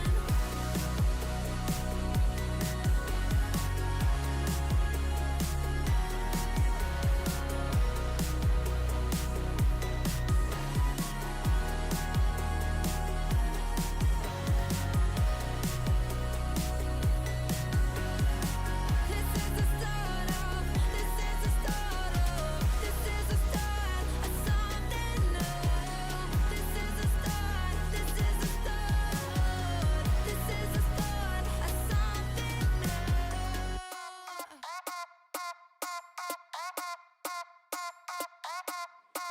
I've been thinking, I've been thinking, I've been thinking, I've been thinking, I've been thinking, I've been thinking about you. 아무리 고개 흔들어도 난 네 생각만 하고 있을 뿐. 아무리 딴짓해봐도 난 너의 목소리만 들릴 뿐. 있으면 내 here with me. 가득 심장이면 please tell me. 빨리 고백해볼까? 눈 감고 말해볼까? 미치겠어 only you, you, you, you, you. 이런 건 처음이야. 너무 설렘이 좀 나. I've been thinking about it.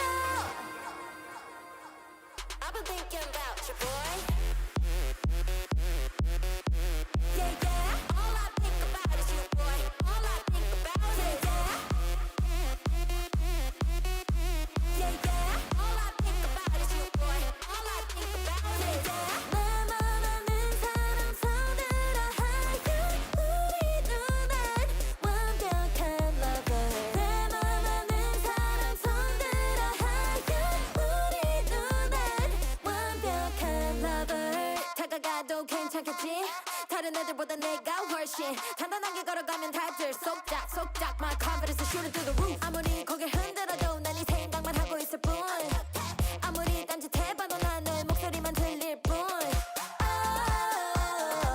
있으면 내 here with me 가득 심장이면 please tell me 빨리 고백해볼까 눈 감고 말해볼까 미치겠어 only you 이런 건 처음이야 너무 설렘이 좀 나 I've been thinking about it I've been thinking about you boy Yeah all I think about is you boy all I think about Yeah all I think about is you boy all I think about 내 맘하는 사람 손들어 우리 누난 완벽한 lover 내 맘하는 사람 손들어 우리 누난 완벽한 lover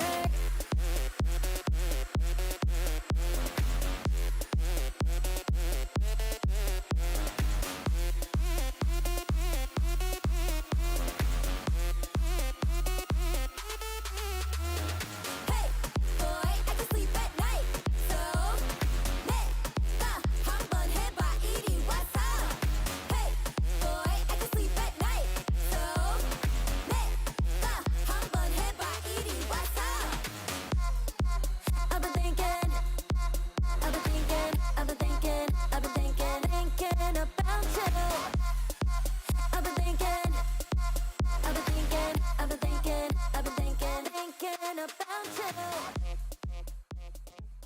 Well, if it's not grand final time here for the APL Major Qualifier, some call it Championship Sunday, and it couldn't be more fitting because now it's time to get into what should be on paper one of the best matches we have seen in APL for some time. Joining me to break it down, two incredible humans with brains like nothing else. That's this Pengu guy. and Dan. Oh, Oh. no, Don't joke about that. absolutely I tried, not. I tried. Yeah, no, that's good enough. Look, this matchup, right, we have been talking about what the APL has to offer, Yeah. what the lands will look like. We now have 2 full days of nearly bloody 30 hours of Siege to go off, Nick. Actually, right. I think it's nearly more than that now. It's been a lot. It's been a lot, but we've had a lot of questions answered, and one of the ones at the very top was how will the cross-regional rivalries go? I think we now know that APAC North and Asia look very strong. They do, and I mean, like, a couple people told me that, oh, APAC North is the best, etc. And I was thinking, is it true though? Are they actually the best? Because like Fearx didn't make it here, PSG in weak condition for a good time as well. But at the end of the day, CAG are still standing, representing APAC North. Yeah, and that's the incredible storyline because of what a year CAG have been. The last time we had a LAN here in Melbourne, Australia, it was at the start of the year. Rob, I know you were heavily involved in CAG's victory for the 6 Invitational qualifiers. That was a huge opportunity for them. They went over to Reload in Rio, and they were the first APAC team ever to make it to a grand final. They made history, and then they went on such a downhill trajectory, right? They lost a player. They had to have their coach sub him. They were disqualified from a tournament. They forfeited from the previous playoff tournament. And now they're here. They're champions of APAC North, and they are hungry for so much more than that. They could well be champions of the whole of APAC, but the underdogs, the underdogs who have gone for this lower bracket run, come on, Weibo are standing in their way. You know what? Underdogs or big dogs. I don't think it matters. Let's have a look at what Dev was just talking about. That lower bracket run has been somewhat of a miracle. If you look at how it started for them, Weibo Gaming, they beat Enterforce 36, expected, right? That was expected. Yes, Enterforce 36 looked dangerous in playoffs, but this is LAN. This should be their realm. It's a completely different level. You look at the experience, right? That's all good and well. But this grand final is a rematch. Why? Because Weibo lost to them 2-0, and I think it was something like 7-5, 7-4. It was a decently close game, James, but it still knocked them into the lower bracket where they went on, as we're saying, a miracle run. Yeah, that they did. This has been the story for Weibo Gaming, of course. Such a tumultuous time after losing 2-0 to the eventual grand finalist, CAG. Yeah. In that upper bracket, they went down below, and they had to run the gauntlet against the Aussies, right? They were playing until 4 in the morning on Friday Don't night remind me. at Fortress. Yeah, I mean, we remember it all too well. Weibo Gaming, they had such a tough game. Like, it wasn't just that they were playing until 4 in the morning, right?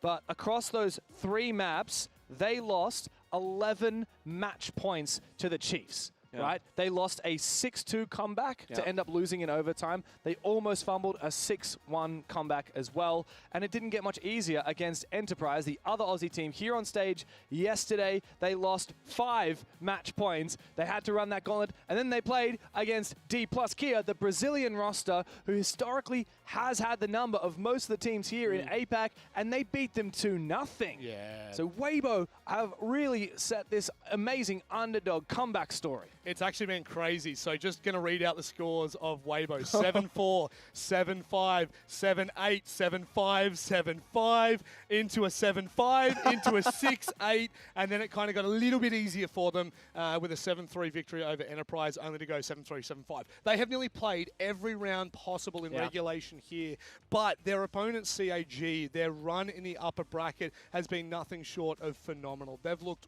really, really good, Pengu, and that was the biggest question. What are they going to look like? Yeah, it was a very big question for all of us.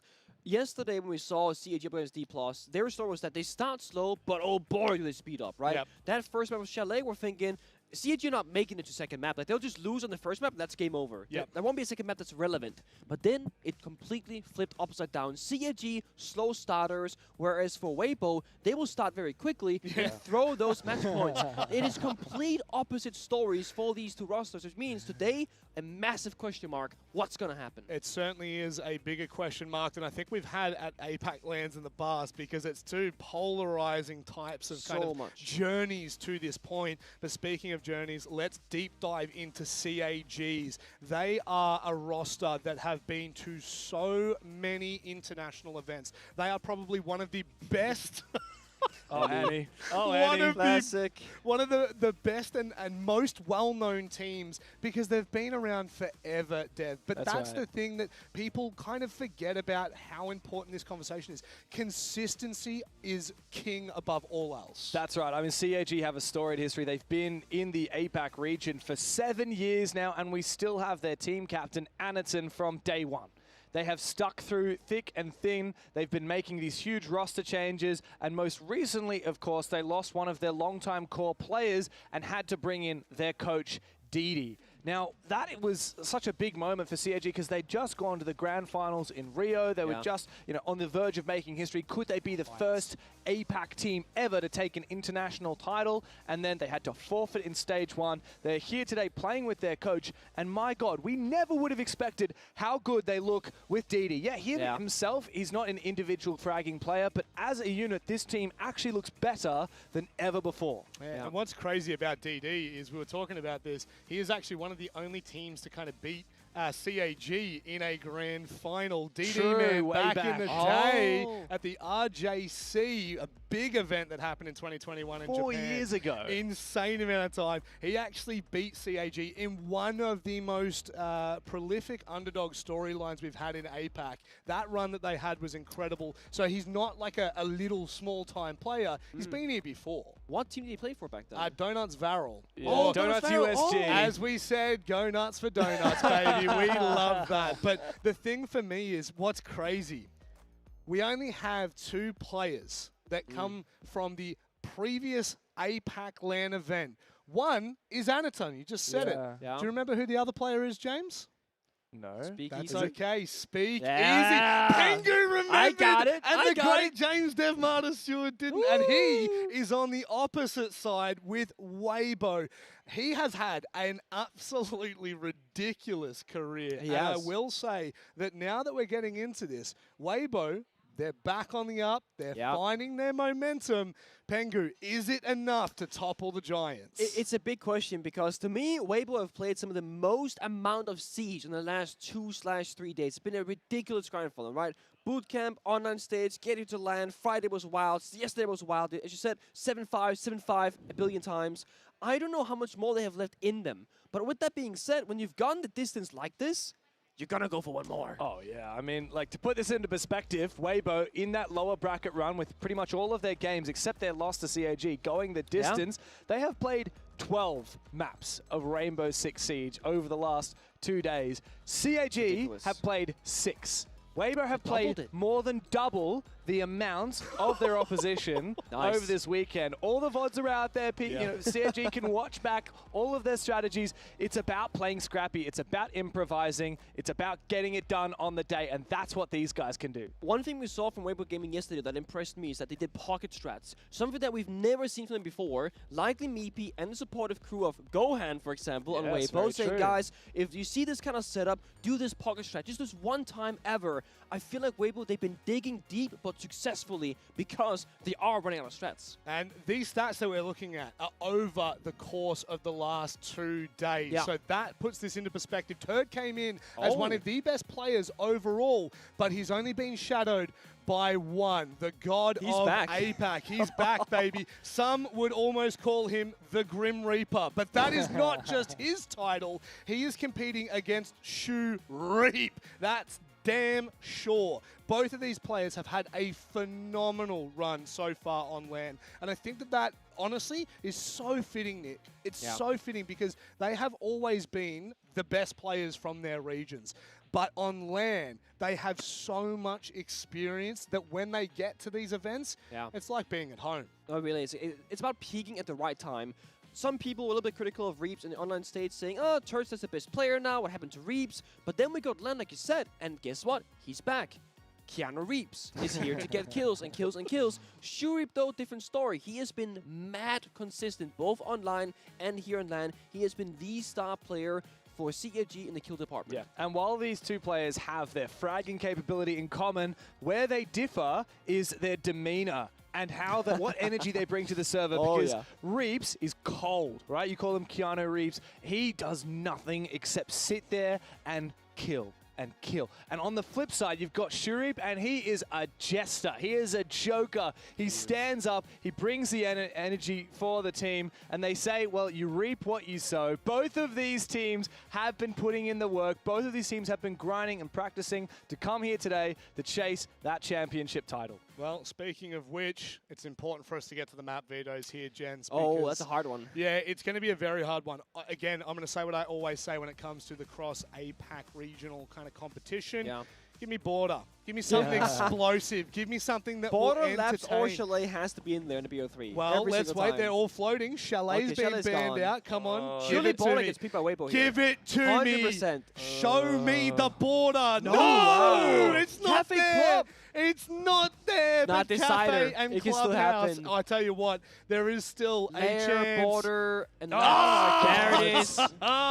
What Okay. a way to potentially close out. I mean, Yeah. I'm not saying we're going to get there. Who knows what happens on land dev, but this should be interesting. Oh, we may well. I think for this one for me, like Weibo know that they lost to CAG 2-0 already in the bracket. Yeah. The two maps were Chalet and Border, right? Which are the two really aggressive maps. These are two crazy maps, and both these teams, they like crazy.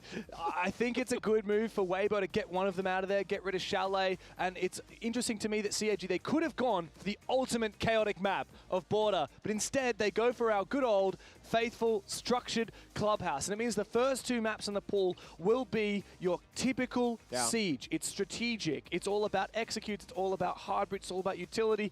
If we get to it, Border is going to be a bloodbath. Pengu, Yeah. do we get to a third? That's the Yes. ultimate question. Yes, 100%. I think, first of all, we need to. The teams deserve it. They're so equally in skill level. And also, I want to see Weibo being pushed to their very final limits.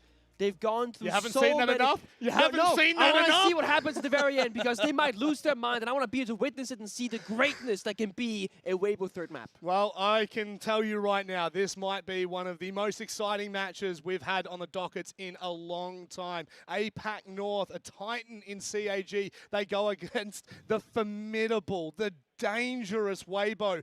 But big games require, I'm sorry, gents, big-time casters, and these guys aren't it. So who could it possibly be but Xenox and Guz? Rob, I think it's time to find a new stick. You've used that one probably about 10 times now, but hey, a good opportunity to get some revenge for Weibo after losing the upper bracket semi-final to CAG. CAG started the major qualifier land guards on fire. They've got themselves into the grand final the right way, the correct way, through that upper bracket. For Weibo, since that defeat to CAG, they've made a pretty good run in that lower bracket. Now it's time for some revenge in the grand final and see who of these two teams from APAC North, from Asia, will be crowned the best in APL. It's really nice to finally have an opportunity to crown the best team in APL. We've waited more than half a decade for this opportunity, so eager to see who comes out on top this afternoon. It's number 2 from APN, number 1 from Asia. Let's see them battle it out in a BO3. That's grand final Sunday here at PAX Melbourne, Australia, to conclude the major qualifier LAN. CAG, Weibo Gaming, two of the strongest teams across APAC. Both will be off to the Munich Major in November, but who will hold that number 1 title from APAC, along with some extra seeding, which will go a long way at the Munich Major as well. So a lot of importance on this matchup for Weibo. They'd love that revenge, but as the guys were alluding to on the couch, it's been a very long weekend for them. They've been non-stop grinding. Does their stamina get tested in this series? But admittedly, they've had a bit of a rest, a later start today. Surely they've got what it takes to keep this good run going. For CAG, they haven't had the grueling weekend. They've gotten through their matches relatively quickly. They haven't had to stay up till late in the morning grinding away their wins, as we've got the bands for Cafe. Mirror and Castle off the board, along with the Blackbeard and the Ying. The grand final is underway. We go top floor to begin. Weibo will be defending against CAG. Cafe, the number 1 preference map for both of these rosters. CAG have actually played it 7 times in the last 6 months, but unfortunately for them, a 3-4 record. Weibo, in contrast, 5 plays, 5 wins.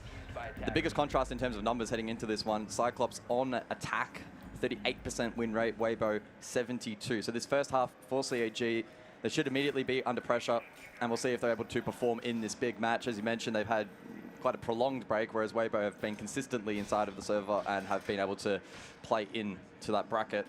For this opening round, the Brava to be selected here by Attack. Really strong operator, especially on Cafe, if the defense is to play info heavy, and we'll see if that is the case. I mean, in terms of the lineup from Weibo, it's not necessarily super strong in that regard. No BPCs on the board for this opening round, but still the ability to find default cams, which is good for the bloke below. And there are a couple of pieces of util, such as the Aruni, which can be caught. So we get underway, Turd with the window peak, but ironically into the Montang of Anaton. Top floor hold, shield over towards Pixel. Speakeasy on the Mozzie will be one to keep an eye on throughout this round, as he'll be roaming around that second floor. Has the Nitrocell available, 3 in fact available for Weibo. IQ brought out by Chibitsu. Try and find those electronic gadgets. And Sharip and Reaps, I loved the little head-to-head with those two earlier on the couch from the boys. It's well, not often that you get the 2 Reapers in the same server. Which of those two will have the bigger impact? We know how good Reaps was yesterday. But Weibo really dominant against D+. The 1v4 from Speakeasy, the 1v4 attempt from Reaps, which was almost a back-to-back clutch to seal it. They did close it out in the end 2-0, which was the first 2-0 we had since what felt like maybe midday Friday. The 2-1 streak comes to an end. Logic Bomb activated by Sharip. Nice and early up red stairs against Big Ears. He is on the roam over towards Reading. Does seem like CAG have some kind of an idea of this roam. It's all about the timing here into the corridor. Sharip to make first contact, in the Grim Reaper down the hallway will get the opening kill of the grand final onto Speakeasy. The Clutch King from yesterday against D+. Down early, the Mozzie roam dealt with, and it does now hinder this defense for Weibo on the top floor. Cyclops with a 66% opening kill conversion rate. Not particularly strong compared to others at this level. But a really good opportunity here in the opening round of Cafe. Catching Speakeasy on that lurk, who couldn't make his way up White Stairs. With the shield still intact as well, Anaton able to scout over towards Lounge side. Reap's now immediately under pressure, forced to peel back. Well, they've cleared out second floor. They've got one on the rappel near Cocktail, and then they're getting that Lounge control, pushing up, taking Washroom. So the defense for Weibo right now has been just squished together. They're being pushed back. Only 2 up now. DD going for the plant. And so far, no real response from Weibo. Just lost 2 members too early into the round. Reap's going for the Nitro. Almost won the 1v4 yesterday, but this is a whole different ask, especially against CAG. With the Monty in his face, in the post plant, essentially impossible. And for CAG, this is the perfect start to the grand final. Nice, clean, concise attack on the top floor, making light work of Weibo. Did nothing wrong, cleared out the roam, got good map control, good pressure to those on site, a good pinch, got the plan. You couldn't have asked for a better start. Yeah, Speakeasy probably a little bit disappointed, unable to have much value there on the roam. CAG bringing the right composition to deal with that. And with the Monty available late, able to get Space Lounge, and as you mentioned, able to really compact that defense. Very few playable positions remaining there for Weibo. We do unfortunately enter a tech pause at the conclusion of that opening round. Love the vision there of Turd, by the way, who has one singular face emotion, which is just permanently... So the way he's looking right now is the way he'll look if he loses, if he wins, and if he's in the back room chilling on his phone. He's got one look. He's a stoic man. But yeah, unfortunately, tech pause after the first round has concluded. But again, like quite literally, there's...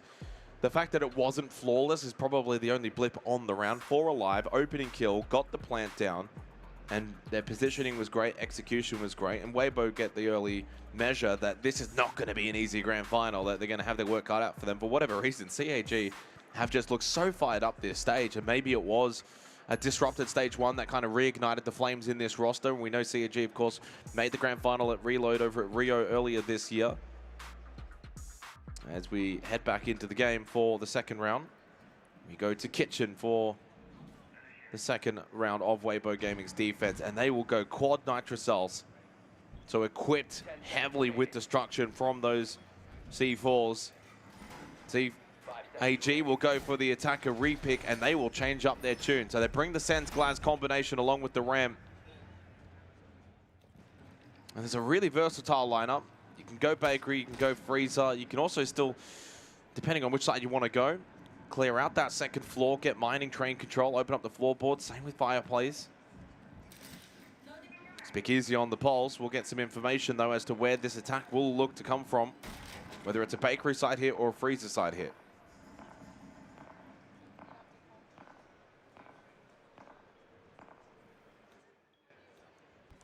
Good info gathering tools available here for Weibo. Oh, hang on. Red ping, pillar, caught. Reap aggressive into the building early. Reaps is so lucky to be alive. His counterpart doing a big chunk of damage. Nitro ineffective by Hoven on the White Stairs rappel.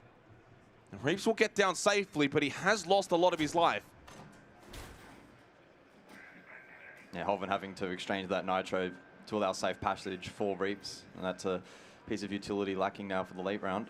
In the meantime, second floor control for Cyclops, looking to activate the Ram. Hoven contesting over towards White Stairs for a bit of that drone economy, but able to peel back. And with that true control for the attack, they'll get to work on the vert, look to flush out sight. As you can see, though, from Weibo, it's a rather spread out defense. Very few of these players will actually be exposed to that vert. But it does well position Cyclops if they go for the freezer drop clear to then eventually go for plant, if they get in default position. Well, the second floor control now for CAG, well and truly established, but Speakeasy's been holding prep, and he's got that pulse cardiac sensor to get the information. Right now, he's saying to his team, it's not a Bakery hit. And seeing the pressure that's happening and developing over towards Fireplace, suggesting right now it may be Freezer side. 60 seconds left into the round. Hanaton over towards Pillar. Glass is going to be on the move later on to try and get himself into a position where he can make a good amount of impact. Nitrocell, Malape thought he could time that and play the vert, but the impact does not find a kill. So far, Weibo not too distressed. There's only 45 seconds left. Logic Bomb and the drop, but the immediate kill from Holford now gives Weibo the advantage. They know full well it's a freezer side hit. Akali's made his way out of freezer into kitchen. No one close by, nothing to clear. But he does find a safe spot to get this plant down. They need to provide the cover, hence why Jibisu gun up, but he's caught on the longer angle. The plant is successful, but the numbers are with Weibo. Shreep still lurking above, can apply pressure. Reaps on the ground, Turd, Hoven, the final two. Reeves gets caught, and so does Turd as well. The post-plant defense is absolutely perfect from CAG. The first kill might have gone the way of Weibo, and the attack was looking a little stumbling through freezer, but they made their way, and that's the wonderful Vincia. A legend. A legend, is he? Yeah. GOAT? No. Not quite. Not quite. Sorry, Vinny. Yeah, the initial drop denial from Weibo really good. 4v2 as well. Lack of plant denial, though, in that position made it a challenge. And retaking that, especially then with the pressure remaining above that, I think that was a really good conscious decision from Cyclops. Keep a player above, protect the hatch drop.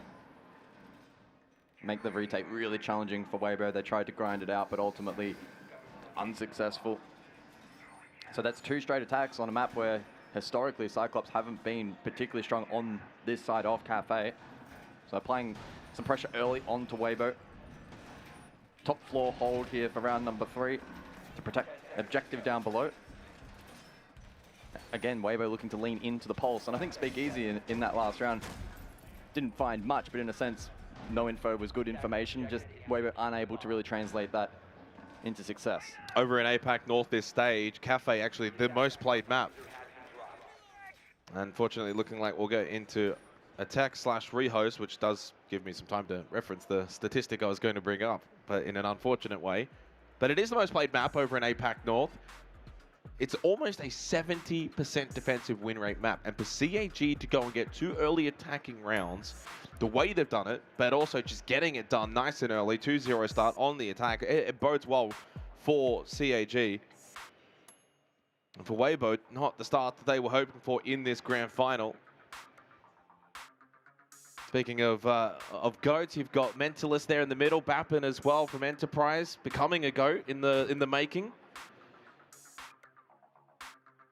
Both of those will be off to Munich, along with these 2 teams on the stage right now. Hopefully it could be a quick rehost. Fingers crossed. Let's go Weibo. A couple of fans in the crowd as well. Well, they need the support right now to kickstart the grand final.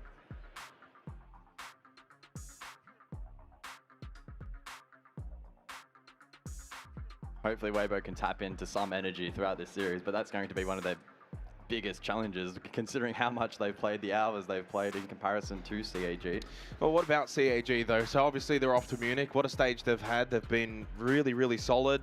DD's come in as the IGL/coach and been able to fill that void, and I think that they've been able to elevate themselves to a level where they're a really, really solid team overall, not relying on 1 or 2 players. But we know historically with teams like CAG and teams from APAC North, sometimes they do really, really well locally, and then they go overseas to these majors, to these SIs, and can't quite find that same success. Do you feel like for CAG this could be their time to do what we've seen from the likes of Weibo, Enterprise, Bliss back in the day, and be able to make deeper runs within these tournaments? Certainly possible, especially given their success at Reload. Make of what you will, given the format of that particular event. But there is an asterisk to that event. I also didn't expect them to do particularly well in this stage, given the roster drama behind the scenes for that roster. So they go in certainly as an unknown factor. A win today, though, really does bolster the storyline for them. Again, given the Swiss format and the seeding preference that they will get, it just gives them that edge heading over to Munich if they are to get this win, and I think that will be quite useful. And both of these teams very hungry for SI points as well. We don't quite know how that's going to shape up in terms of global standings because of the refined format for this year as well. So back underway into the 3rd round. CAG 2-0 lead on the attack of Cafe. Going top floor once again, Weibo will attempt. Last time out in that opening round, it did not bode well for them. Definitely going to need to find some defensive rounds in this first half if they're going to make this competitive. Clubhouse to follow if needed. Border would be a fun one to close on. 4-0 start for Akali. Due to the rehost, though, we do lose the KDA numbers. Sharif 3-1.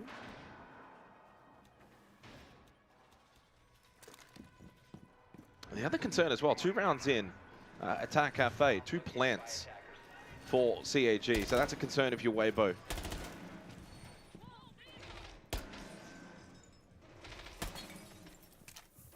For reference, the plant percent for CAG, 28%. It's not bad.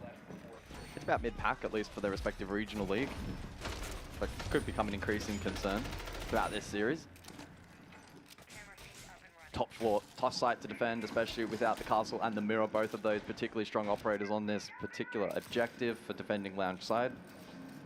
Even shop extensions become a little bit more viable. So more of a reliance on the backline here from the Weibo defense. Cocktail will be fiercely held. Again, tricky to contest that initial map control. We may see some action over towards white halls and washrooms.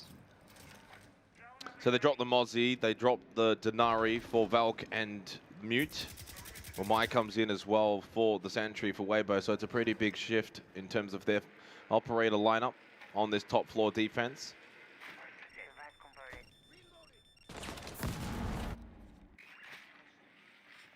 He gets to work with the Frateros from the Flores.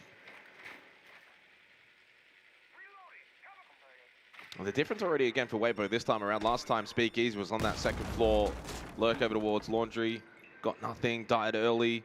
They'll keep it a bit more compact here on this top floor for CAG to probably have to clear some of these angles. No IQ in response to the Valkyrie for Speakeasy.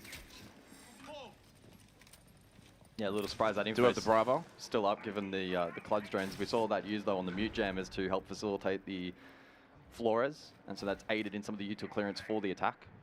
Reeps may go searching here. Yeah, I wonder if he's going to go for a run out, and then D comes around, but on the left side, watching was Anaton. Reeps wanted to try and get involved into the action, go for some counter aggression midway through this round, but he goes the opposite way, and he gives over the first kill to CAG. Holvin at that same moment in time, taken very low, sits in the middle of bar, right next to the bomb chassis. Well, the vaulting turret needed to get that kill. Unsuccessful, and Sharif stays alive over towards washrooms. Turret does land a kill. Alpe, Voltover's clean. Chipitzo a double. Air jab, though, costs Alpe his life. On the re-aggression, it's CAG that are just stronger in the gunfights. 3-0 to kickstart this grand final for Cyclops. Certainly a more unconventional manner to attack that site with the pressure over towards white corridor, but shots not landing there from Weibo. The groundwork from the attack was strong. We saw the Cludge drain combination with Flores, Roteros, that was strong in some of the util clearance, and then Cyclops found that ability to trade out picks, not that it was necessarily required. And it's a first clean rotation on attack. Map 1 sets the tone really nicely, and Weibo will extend this pause with a tactical timeout. Well, needed, really, for Weibo Gaming. It's been a rough start of things, but for CAG, they've just looked so clean as a team again. And I've said this before, I think I said this yesterday, they remind me of like the Japanese Enterprise, DD, Visho Guy, both there as those IGLs, helping facilitate the others. They're not there to find the kills. And just for Chipitsu, Akali, Sharif, Anaton, it feels like a lot of their numbers have risen with the arrival of DD into this main lineup. Right now, Chipitsu 5-1, Akali 4-1, so they're fragging out. DD hasn't found a kill, but he also hasn't been dying. Unfortunately for Weibo, no one's really been able to kind of kickstart things on this defense. Reeps obviously tried something, and you can't fault anyone for just trying to, you know, make something happen. Just kind of caught. It's like, do I go left? Do I go right? Well, he goes left, but then on the right, watching was Anaton on the run out. And while Weibo were able to make a bit more of a contest on this top floor defense, it was CAG just better positioned, looked a little bit more ready for those fights. Good air jab placement over towards Pixel, stops that swing, easy kill then onto Ape, and it all just kind of falls into place for CAG. They've looked magnificent so far in this opening half. Weibo need to respond. We know they can. But Weibo over the last couple of days, it's been actually the opposite. They've been the ones that are usually 6-1 up. They've been the ones that usually have seen their leads evaporate. Now they're going to have to take a little bit from those teams that they had the lead on and try and do something similar and bring this game back. 3 rounds to do it in the first half. The additional bans for the remainder of this half, Mute and Grim, notably leaves the Montang up. Anaton, regarded globally as one of the best shield players.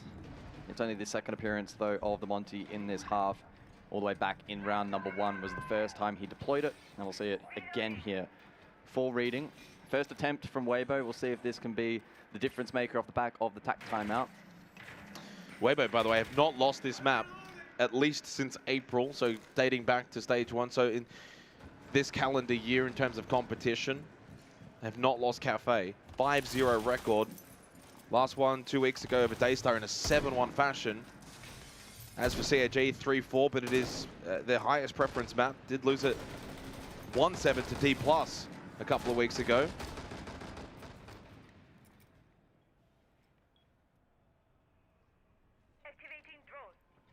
So Turd on the Vigil, round number 4. Certainly one of his favorite operators. Gives him the freedom to roam around the map. Try to bring some aggression. Try to aid Weibo in the entry department. CAG likely, though, to contest. They have the Dockerby for the roam clear. Logic Bomb goes out. Flash is deployed. Holvin under immediate pressure over towards Stacks.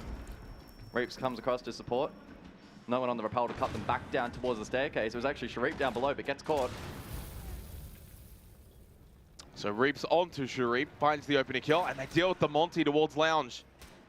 Well, better re-aggression there by Weibo, not allowing CAG to take the map space up on that top floor. They contest, and this time they win the gunfight. So Kali then slips down over towards Train and Mining. Jibisu just outside on the rappel. So the side rather vacant. Didi caught though. Well, that's kit down. 60 seconds. Now you got to go retrieve the kit. You've got to go waste a bit more time this round. Looks like it will go the way of Weibo. A much better contest from them. They take the top floor battle. And in this round, it looks like they took it more on their terms. By playing so aggressively offsite, they did afford this opportunity for Cully to gain space. Train, but with no diffuser. Well, that's an Won't angle. count for much. Nice shot. Good patience from Cully. Only 40 seconds, though, no kit. And there's a retake over towards White Stairs, though, by Holford on the Azami. Jibisu battling from Pillar.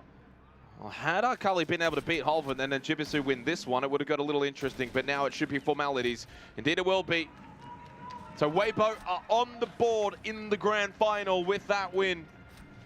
A 3-1 lead for CAG, but Weibo now start to fight back.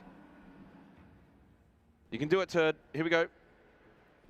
Oh, did he get it? I don't know. He got it. Yeah. So good conversion then out of the tactical timeout for Weibo. Typically a hallmark of a team with strong leadership is that conversion rate. Not entirely sure what it sits at for this particular event, but will now give the team confidence for the remainder of this half, and a 3-3 probably still needs to be their ultimate target. Mining Dining, round 5. Solace now in play from Weibo. First appearance for the half, and an operator that's certainly off meta at the moment. Not particularly powerful, but in the right hands under the correct circumstances, it can provide value in identifying where pushes are coming from, and can sometimes offer potential flank denial as well.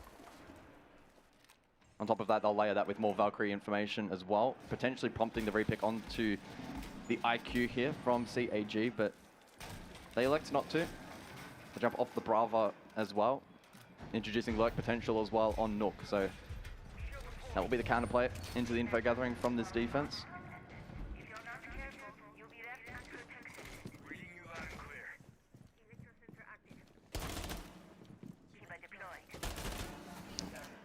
And I think we had a player stock, so rehost. Yeah, I mean, you can make that assumption. It's just been one of those weekends, unfortunately, as we enter another rehost. 3-1 lead for CAG currently. Weibo's been able to do at least a little bit better in the last few rounds. They've started to get a couple of opening picks. They've also, over the last 2 rounds now, started to deny those plants from going down. Unfortunately, due to the nature, because we didn't actually exit out, it's added the bloody flawless round to my tracker, so that's going to ruin that for the rest of this grand final. That's all right. Ah, bugger.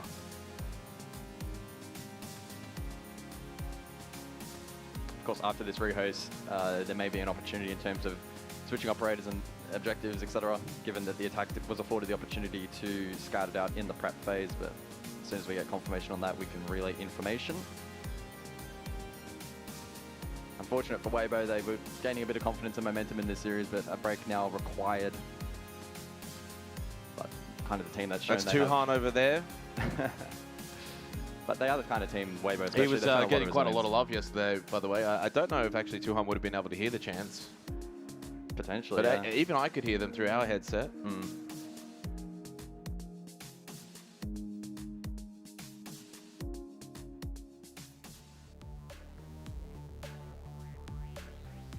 So hopefully not too much longer till we can get back in.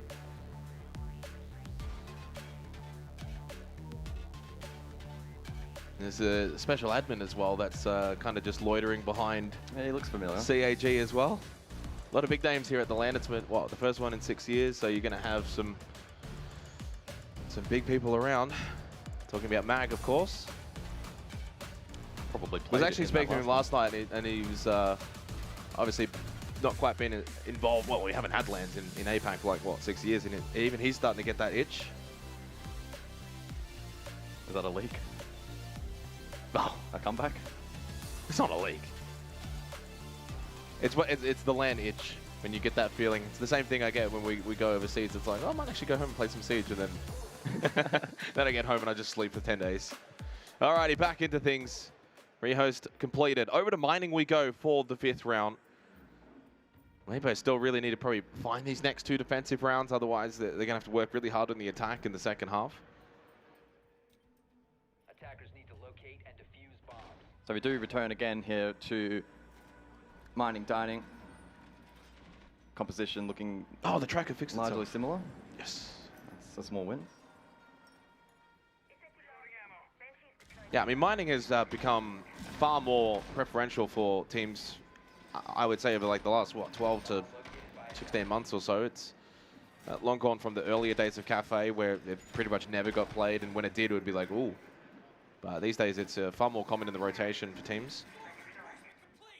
10 seconds left. 5-2 for Chibisu, 5-2 for Akali, 4-3 for Ape. They're the frag leaders at the moment. Quite start for Speakeasy, 0-3. He had the massive impact play yesterday, which brought the house down. Reaps tried to follow in his footsteps in the very next round, couldn't quite complete it. But that's the kind of team that Weibo are, right? Like a player like Speakeasy, even Reap sometimes Turd could start a little quiet, but then they can just go and get those multi-kills in quick succession. So you never kind of count them out. Turd just lingering over towards New Belt. Anderton actually re-picking onto the IQ then for his 5th round in response to the Valk. Scouting for that info at the moment. Turd eagerly contesting. Well, if he's directly below. Came outside, he'll sacrifice that one. Would have spotted at least 2 on the roof. Nitro Cell still in pocket. Alex, though, to take the safer out and peel down below. Yeah, really good positioning there by Turd. It's the little things, but really at no point was he susceptible. Just the way he even drops down into pillar to not overswing it. Nitrocell shot on the windowsill. That's a freebie for Anderton. You'll take that every day of the week. Reap trying to play off the red ping over towards Pixel. Shield is up, but will be vacated. Reap's all the way back over towards White Stairs. Oh, one on the repel. Take the shot, and he does then hit the headshot onto Akali, but by that point, he'd already found the opening kill onto Hoven. At least the trade is imminent. 20 in the round. Chibisu, though, is now retaking this top floor. So top floor control established for CAG. Yeah, Reaps did a really good job to get out of that position. It was in the firing line and almost caught on the cross. Netted a kill as well. And with that, a 4 versus 4 minute on the clock. Vert now in play as Ape finds one with the SMG. One more Boogie Auto Breacher available for DD. Try and create that vertical pressure. So there's a double stack down below. Over towards Red Stairs and Bar for Ape and Reap, so they've got some first floor pressure. It will be that final auto breacher. Down a player now for CAG into the final 40 seconds. They're going to have to do it the hard way. Not going to be able to just flood site and take the trades. Need to find a pick. Jibitsu in towards reading. Again, it's not the site though, but free pick onto Turd. There was another player towards White Stairs. That was up A, but up red is Reaps. Does get the trade, keeps the advantage for Wavebo into the final 20 seconds. Didi caught from behind. I had no idea that Up A was making his way up White, and he kept on going top floor.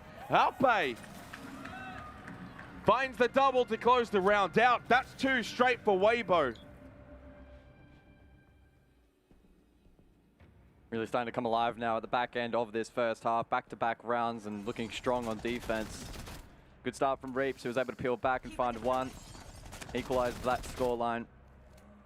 And whilst the Nitro utility wasn't particularly effective from Wavebo, and they got caught in a couple of awkward crossfires, they withstood that pressure.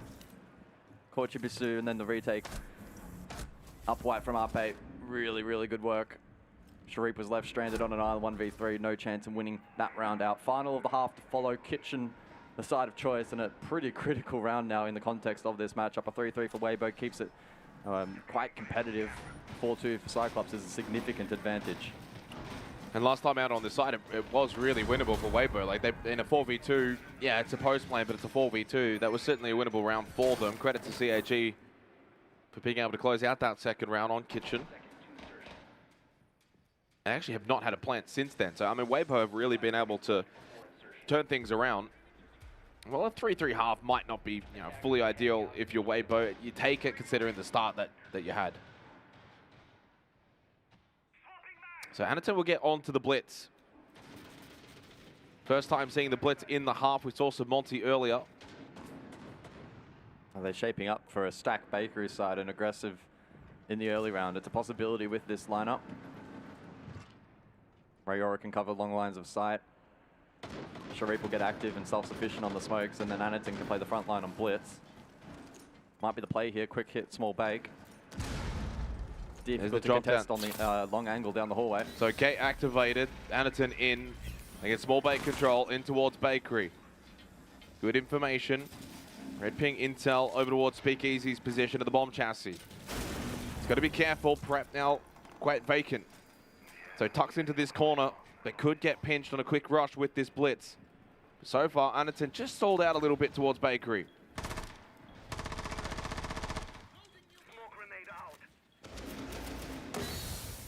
Wavebo holding the line, aggressive. Everybody on this first floor currently. Sharif searching, red ping, playing inside of the smoke, but an opportunity not presenting. Wavebo trying to stall out as much of this utility as possible. Still plenty of smokes available though to this attack. Quite equal at the midpoint of the round. Well, I mean, the way it looks like it's shaping up right now was just get bait control. We don't have to rush site. See if Sharif can find a pick on the Glaz. They've got a lot of time remaining in this round, and evidently you can see how close they are obviously to the site itself. There's no need to rush forward. See if Sharif can find this pick on the Glaz. There's no Warden in play, so he can play these smokes really aggressively, hence why he then pushes up, finds the kill on the Speakeasy. They knew he was the front contact. Anaton does get taken a little bit low, but he will still have to be the man to make his way in towards the site. There are nitros available for Turd and Upper. They've given up on that second floor. They're going to look to contest horizontally. Reaps has a really good cross position red stairs. He's probably the player to step up here for Wavebo and provide the most value. Akali, another one onto Turd. Anaton wins the pistol battle as well on the blitz against Reaps. Nitrocell does connect, but unfortunately then they lose up by immediately. So the trade is swift by CAG. Helvin in the 1v4. Sharif will look to get the plant down inside of Cooking. Helvin will go for the rotate. That will allow the plant to be successful. The round is never over. We saw that yesterday. But it would take a mighty effort. Catches Anaton. Now he needs to have good pacing here with 30 on the clock in the post plant. Hoven can no longer just sit bar. Needs to progress forward. Player prone in the hallway though. Gasbabe to try and flush them out. Doesn't land. 20 seconds. Very difficult from here, but not impossible. Got to take the 1v1 quickly here. 16 seconds. It's difficult, but you do have to make this push.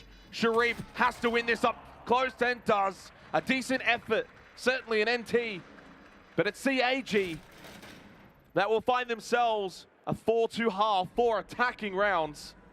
Now switch over to defense and are looking very strong on Cafe. Yeah, strong performance there from the attack. CAG able to spearhead over towards Bakery's side through small, had the right composition to cut off that line of sight. Love the adaptation as well to clear Reap's red stairs. Open that pathing forward towards site. And as you highlighted, with no warden on the board, the Glaz facilitated, played aggressive. And it worked out quite nicely for CAG. They've garnered themselves the lead on attack. A rather defendable position now.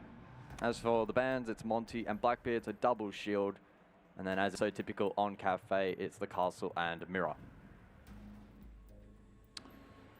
Heading to reading fireplace for the first round of defense for CAG. Just a really, really good round from CAG. Get the bait control really quickly and then allow Sharif to get aggressive on the Glaz with the smokes, and then it just comes down to executing into sight.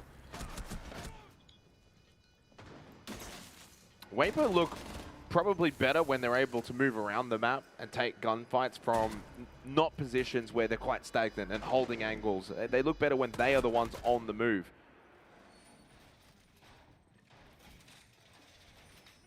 Well, they're going to be the ones on the move in this half now on the attack. Jammer ready to activate. 10 seconds left before insertion. Quad Nitro for CAG, so we've seen a lot of Nitro play here on Cafe as expected with the multi-layered floors. Attackers are moving out to locate a bomb and defuse it. Reading fireplace. Those Nitro cells to be facilitated by the Pulse and the Valkyrie combination. And if Chibisu's been able to find drones and utility for himself on the Mozzie, that may aid them further. Toad them with a big responsibility in this round to identify util on the IQ and shot call from that position. Just a little duo stack over towards Cocktail and Top White from Sharif and Chibisu. So not really that fully fledged top floor hold on the reading fireplace site, but they will offer some presence. DD and Ankali will control the bottom of both red and white stairs.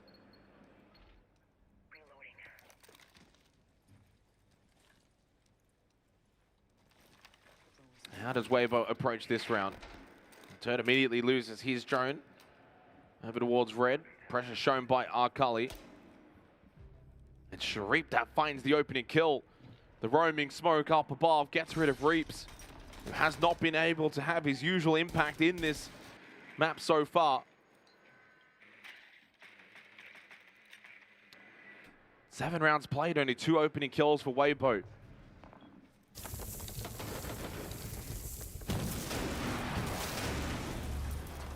So midpoint of the round then is some control lounge side. Chibisu, next engagement. Very, very low now on HP. Needs to be mindful. He's holding that cocktail side of the map and should have a peel route back down below. Hatch is open when he elects to drop, but just wants to soak up a little bit more time and pressure if possible. The horizontal push is still available, and it was droned out briefly before for Weibo. But with the player down and the pulse still up, CAG in a primed position. They should catch this rotation. Anaton through the wall knows exactly where they are. Yeah, so much information here from Anaton on the pulse. We'll tuck in the corner. Oh, spotted. Yeah, drone hole. But with a breach of the swing, Turd is able to get the kill. Shuts down that pulse of Anaton. Time starts to dwindle though for Weibo. 4v4, yes, but it is only 30 seconds left into the round. Holben over towards Train. So they are close to the site. DD down below and Freezer with the Nitro Cell. Chibisu is still top 4, so a lot of map control for CAG. Huge kill towards red stairs. Only now down to 2 for Weibo. Turd and Speakeasy must clutch up here into the final 12 seconds. Good headshot kill onto Chibisu. The vault from Arkali. Got a bit of damage and Turd will fall to Sharif. CAG all over Weibo on Cafe. Well, they take a significant 5-2 lead. Sharif has had 3 opening kills. They've just looked so dominant here on Cafe. And the good times keep on rolling for CAG here at the major qualifier LAN They haven't really put a foot wrong. They have looked sensational from start to finish. Yeah, good catch there onto Anaton. It was a 4 versus 4, but the mid-round re-aggress here from Cyclops with no dedicated flank watch on the board from Weibo. It made that a really strong win condition for them, and you can see just the sheer volume of awkward fights that Weibo had to try and take. They stalled out waiting for the re-aggress. Cyclops didn't overplay their hand. Oh, Heidi on the clash over towards service. Kitchen defense for round 8. Looking to hide the clash so that Weibo don't re-pick against it. And that being said, Zofia brought into the lineup. It will be second floor, the focus for Weibo, train mining, fireplace control. Utilize the sledge in the ram to open up the vert. Pressure as well then from the cluster charges, a speakeasy on the fuse.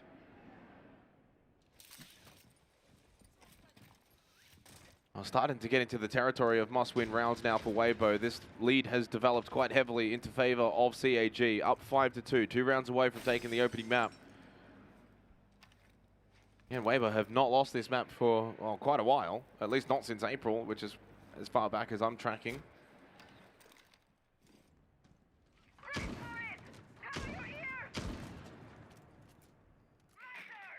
So the attack to be spearheaded over towards top red, which is so traditional here on Cafe. Immediate contest from DD. And you can see the mute jammer close by as well, looking to stall that information gathering as much as possible. The type of position where you will eventually filter back to site. Sharif again. Wow. That's his 4th opening kill. This time at least traded by Weibo. But Sharif has just consistently put himself in the best positions early round to get these opening kills. He's now 4-1 in that category here on Cafe. And on the Goyo as well, you've placed your Vulcan canisters, you've done your job, you go get the kill. Yes, you traded, but also taking that gridlock off the board. It's an overall win for CAG. 90 seconds remaining, 4 versus 4. Still 2 Nitros, plus the clash. And these Vulcan canisters that are still up as well. Nitro thrown top of Freezer, doesn't hit anything up above. Speakeasy wanting to now open up Freezer. Still have these cluster charges available to put some pressure down below or potentially clear out some of this utility. Oh, that should be almost a chance. I thought that was going to be a full doorway peek over towards Pillar. Yellow ping, Arkali should be ready for this. Crouching fuse, a nuisance, but Arkali plays it perfectly. Good angle found though by Reaps, keeps the advantage for Weibo. Chibisu with Nitro, RP 1 HP. It's still not the worst position with the clash still up for the defense. And a sharp shot from Chibisu. Well, not what they needed, but here comes Reaps. Reaps with a 1 HP RP versus the clash of Anaton. Must win round for Weibo. Shield down, gun up for Anaton. Will activate the shield. First flash misses, so does the second. Alpe, who was low, now turns to take on Reaps. And he shuts down the Reaper.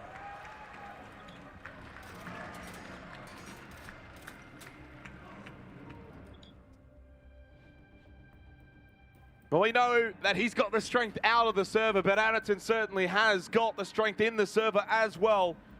6-2. Domination on the opening map of this grand final. Cyclops, multiple map points here on Cafe.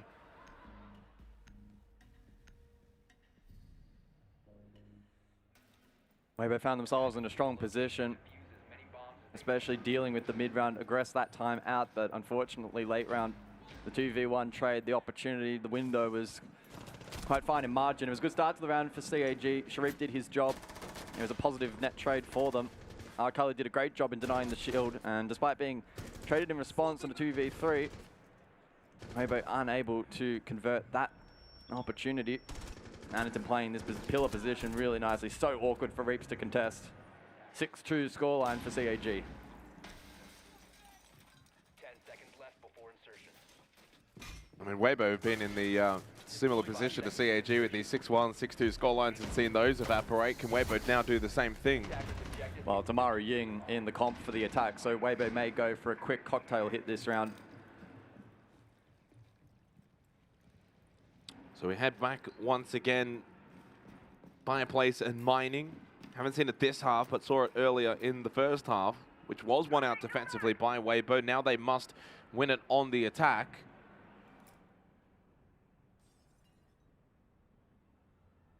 They'll posture the Yink on Skylight, can dump that util to facilitate Ape for that swing in. Rest of the team will look to converge in time with this execute, unless they identify something to stop it, although that looks unlikely given the setup from CAG. A Runic Gate potentially to sort things out a little bit, but I highly doubt it will completely stop it. There is one inside a cocktail. He's thinking about going for that grapple in towards balcony. Oven on the Skylight as well. Now, if they can time this right, Candela into cocktail, then the repel in. Here we go. And there it is. Ape swings on in, checks hard left, and they did have the yellow ping, drops laundry.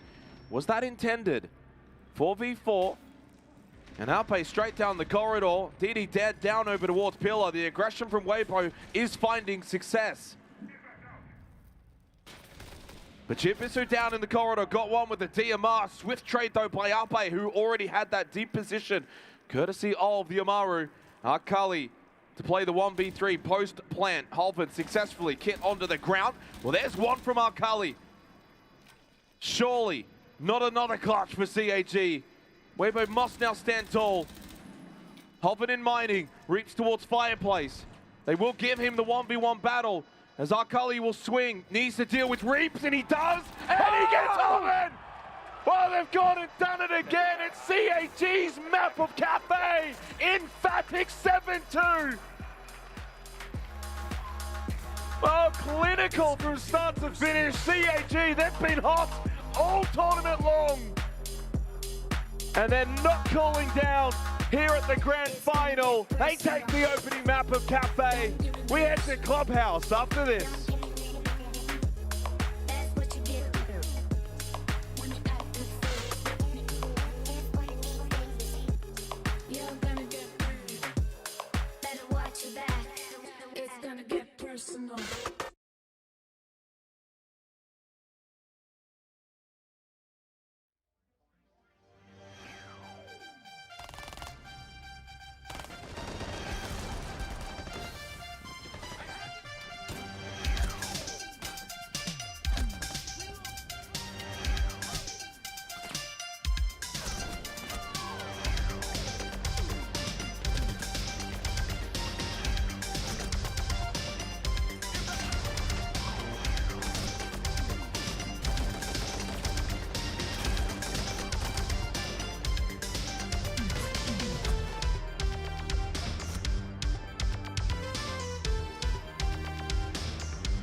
You know how they say it's not the destination, it's the journey? And the journey of 1,000 miles begins with a single step. And you know what? They're right.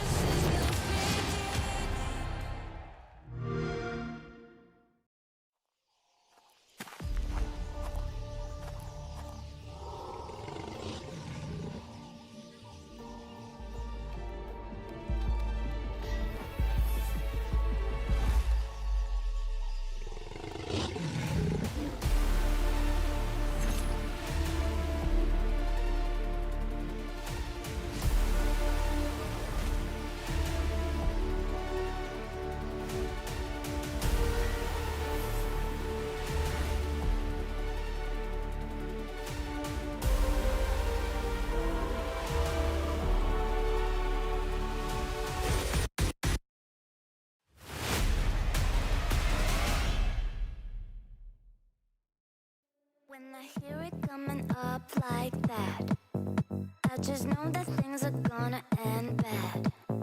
When my body only moves for the beat, you've been waiting for me. I'll just keep dropping it, like there's no stopping it. Then walk with it, la la la la la. I'll just keep dropping it, like there's no stopping it. Then walk with it, la la la la la. I'll just keep dropping it, like there's no stopping it. Then walk with it, la la la la la. I'll just keep dropping it, like there's no stopping it. Then walk with it, la la la la la.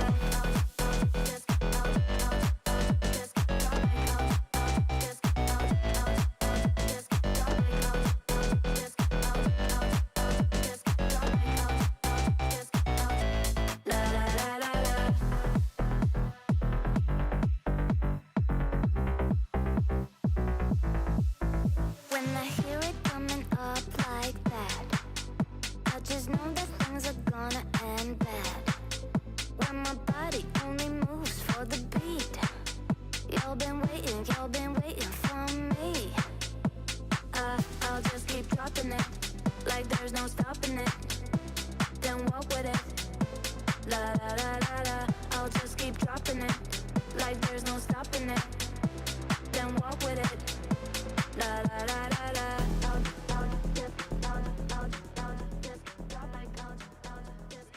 Are not messing around here in this finals. That was a very, very strong start. There's no two ways about it. They were off to the races from the very start, Pengu, and it did not get better from there for Weibo. It looks like the second half of yesterday's matchup for CAG against D+. Not the first one, because that was awful, but the second one with the clutch factor, the consistency, the playmaking potential, the confidence, the aggression, and that's the scary CAG that we know and love. Yeah, that's it. And Cafe is a map where you have to have a lot of confidence, a lot of gusto to get in that map. Yeah. Because attack is hard. First 2 rounds, they get plants off. They win 3 rounds of attack in a row. Weibo win only 2 defenses in the half. It ends up being a couple straight back-to-back clutches for the last 2 rounds as well, where Weibo, like, we know that they are capable of locking that in. I mean, at the end there, there was information on the guy moving up from the reading hallway. Yeah. Weibo, they could have played more safely behind the bomb chassis. They could have played that 100 different ways. Play better. Yeah, and it just comes down to winning a couple of 1v1s and sneaking through the cracks for CAG. Once again, I hate to highlight it, individual performances. 2 1v-X's at the end of 1v2 or 1v3. 6 multi-kills. Yeah, Again, I was going to say, a lot of 3Ks. Yeah, I don't know what's going. This is an anomaly. For everyone at home, if you're watching at PAX and you haven't watched Siege before, it's an anomaly to have this many clutches, this many multi-kill moments in rounds. But it feels like there's, I want to say, you know, in football, it's the magic of the cup. It feels like it's the magic of the APL Stage 2. I don't know what's going on. I don't understand. That's as close as I can get. But, Nick, we've always been known as a region that is mechanically sharp. Like, even back in your day. Always. CAG especially, they were known as the team that you Norengo. Yeah, or Norengo. Like, we're talking Wildcard was a little slow back in the day. They were good, but they were slow. But even like the likes of Fnatic, you know, like all of these teams were known as absolute gunners. However, they really struggled to connect the dots sometimes sometimes, especially Yeah. internationally. It feels like, obviously, it's come a long way since then, but it does feel as though Weibo are missing that click. There's a connection right now that's not hitting. I could see that, and I feel like on the other side, Weibo, they're missing it, and CD, they have had it for a bit, right? When they made the grand finals in Rio, they had it. Lately with DD, they've had it even more. Yeah. We said CAG internationally, they're consistent, they make international majors, etc., then they go out, but right now, they have a more consistent play style. Yeah. The results are all the same, they're doing great, but each individual round for CAG is so much sharper on average than just a few months ago. Now, the big problem, we were talking about it as we started to go into the VODs, is the fact that Cafe and Clubhouse, while they play out differently, there's probably a little bit more vertical you got to worry about on Cafe.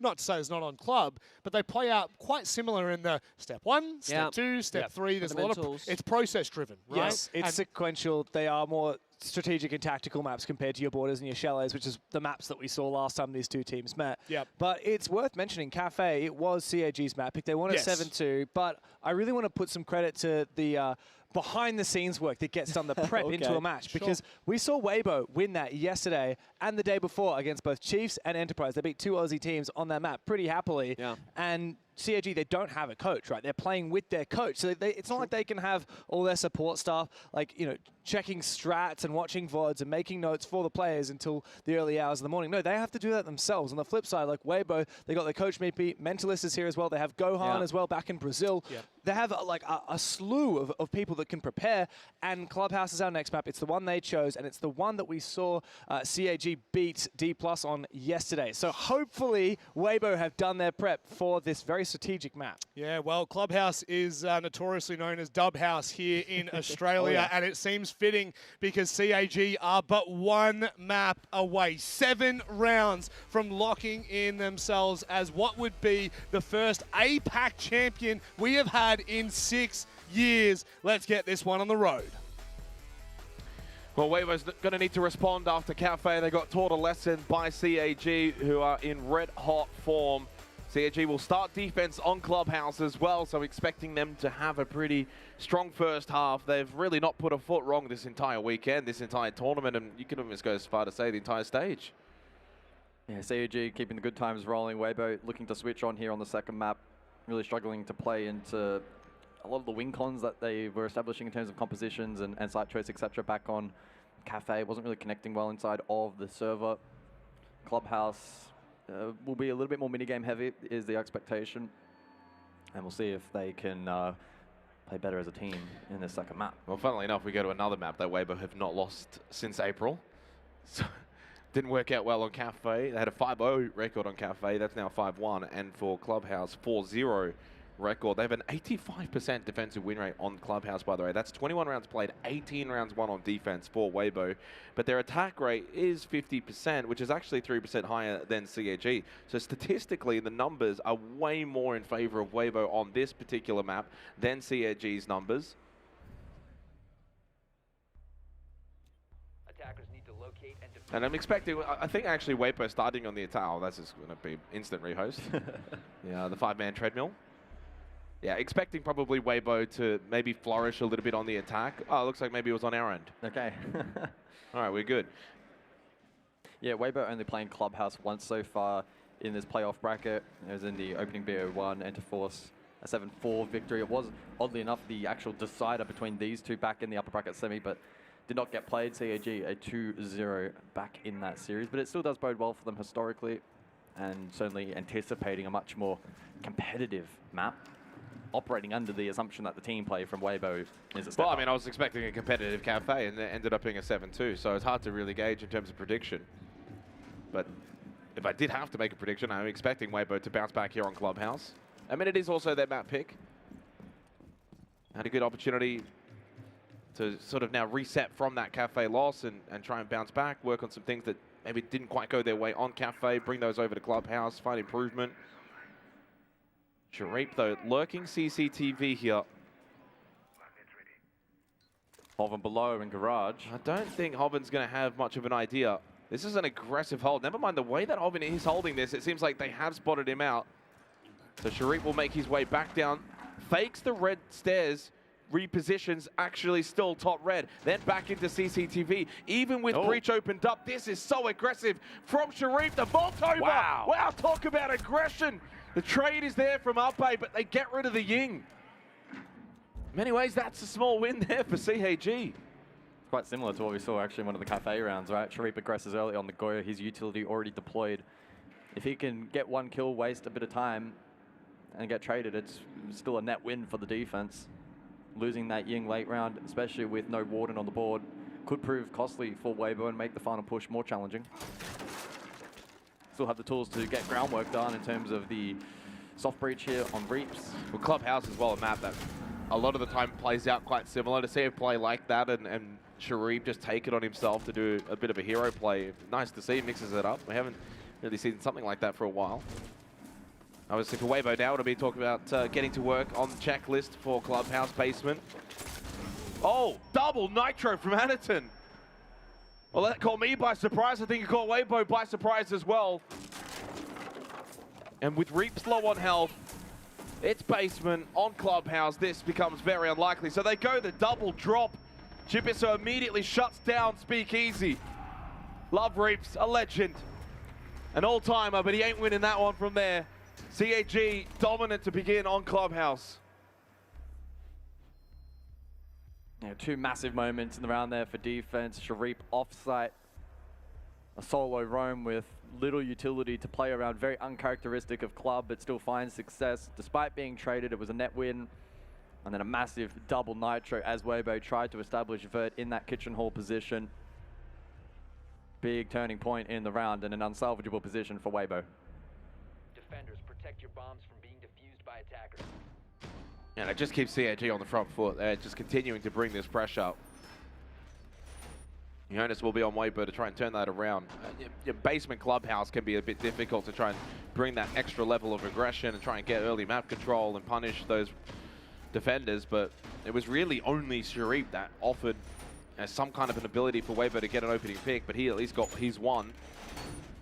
It's going to have to come on this top floor in terms of, I think, Weibo trying to find ways to be a little bit more proactive at times in these rounds. It just feels like whatever's happening inside of the server, from Cafe now to begin on Club, it's CAG's doing, and Weibo are just kind of responding and reacting to what they're doing. Reaps goes Deimos. Could he be the one to unlock things for Weibo? So it's an East Airs extension here from the defense, hence the catch. And so Weibo, if they want to go CCTV across, need to deal with that. Elsewhere, the castle also in play, and so Turd repicking onto the Habana can deal with that pretty easily at range. Secondary hard breach from Hoven immediately over towards Kennels, looking to potentially push to that side of the map. But alongside the Aruna gates, again, with that catch employed, that will be a tricky push for Weibo. Will require big investment in terms of utility.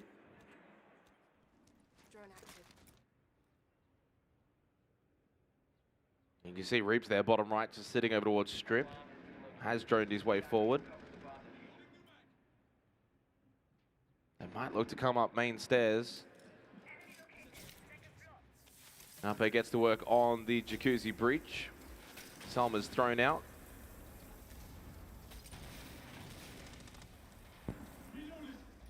So no contest towards Jacuzzi though by CAG.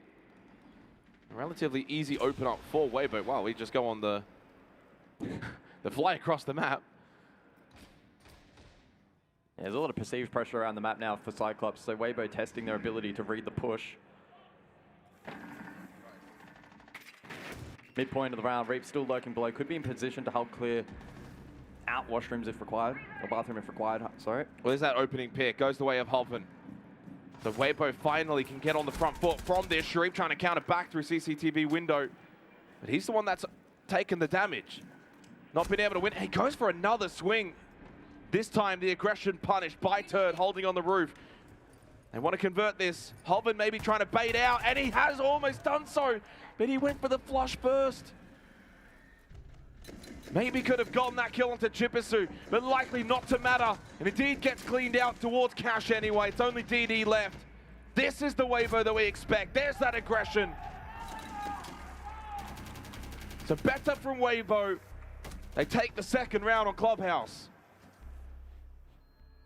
And Weibo affording themselves lots of avenues in towards the map there with multiple hard breach positions established. They could then decide which was best. A bit of a split push employed, a late rotation over to watch that cache CCTV side of the map as well. Able to shut down the over-aggression there from Cyclops, which has been a mainstay from them in this series. Weibo doing a better job in countering though that time around. So final round of this initial rotation, cache CCTV now in play. With the Capital banned out by CAG, the Monty as well, two key operators for the garage clear. We'll see how Weibo look to respond if they want to double down on this position or perhaps rotate for the con side hit.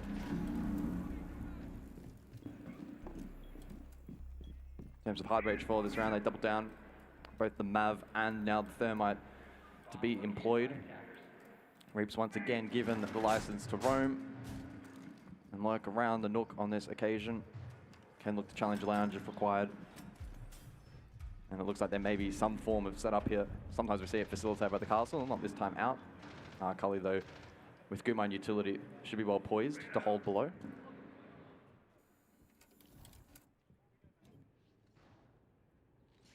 How much emphasis will they actually put though onto clearing out rafters?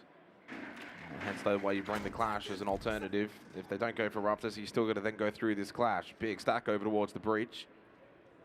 Anaton on the other side of it, inside of CCTV.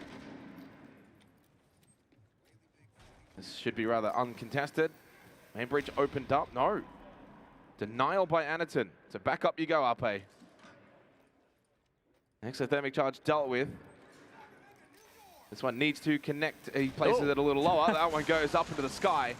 The impact from Anaton second time round does not connect. So breach opened up. But Hoven has had a tumble. Did he fall off the roof? I imagine so. Oh, in the grand final at a APL major qualifier LAN. Brought back up, still has util. Cully still continues his lurk below in a position where, if he so chooses, can jump out, although it's probably still predictable at this point in the round. You can see there, top right, Reaps on the lurk basement on the Nook. But it's Turd. Oh, they do catch him. On the Sands, that finds the opening kill onto Arkali. Advantage Weibo once again. Just seems like maybe they're starting to get their mojo going. A well-placed frag grenade, and Anaton just has to eat the damage, tucked into the corner. Wants to continue to hold this position towards this main breach.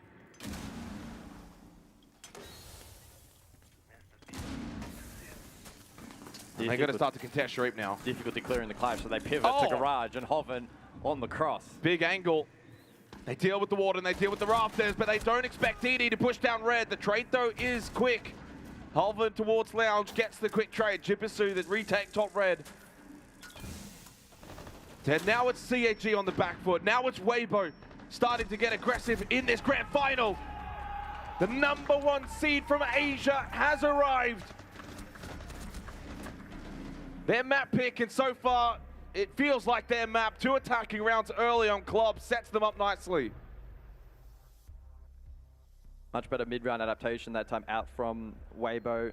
They continued to pester the clash. You could see just how challenging, even with frag grenade utility, how challenging that clear was, but then pivoted, sensed that Garage would be a little bit weaker. They flood that position, then able to cross in towards site, avoid the clash, which they'll now ban out, and in doing so, a 2-1 lead in response, CAG to take their one and only tactical timeout.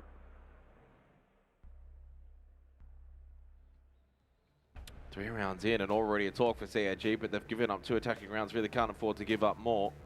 Feels like maybe the first time in this grand final that CAG find themselves on the back foot, unable to control the game as much. Weibo starting to get more control on their terms. 4-1 start for Turd. Now the lovely angle early on. Now CAG, though, they're the kind of team that you're not expecting them to just suddenly get walked over. They've had a tremendous tournament so far. Out of this tactical timeout, I do imagine that it will be able to respond. Need to find these defensive rounds, though. Like, they cannot allow Weibo to just destroy them here in this first half. That may as well then probably say GG to Clubhouse and we go to border. That's exactly what Weibo would want. They just look a little bit more awake here on Club.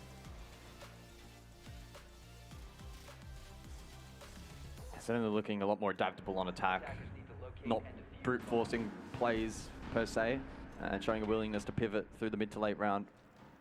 As you can see here, still 2 minutes in the round, they're getting peppered. Hoven falls off the roof It's starting to look a little bit disastrous, but they really came to life towards the latter portion of the round. They catch Sharif. That was a big pick, really good pressure, 3 versus 5. And despite even the retake and empty down below, well, that play potential for DD was shut down. Good smoke for the cover cross. Clutch taken out of play. Just a well-worked round there by Weibo. So out of the timeout for CAG, what's the response to be? They go basement for this 4th round. Sharif on the castle, looking to maybe think about this bar stage hold. Jibisu on the Denari. Wall secured. Jibisu currently actually top floor in towards gym bedroom.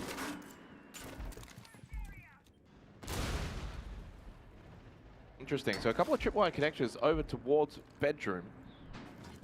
The question will be, do you just leave them there? Is it just to show false presence?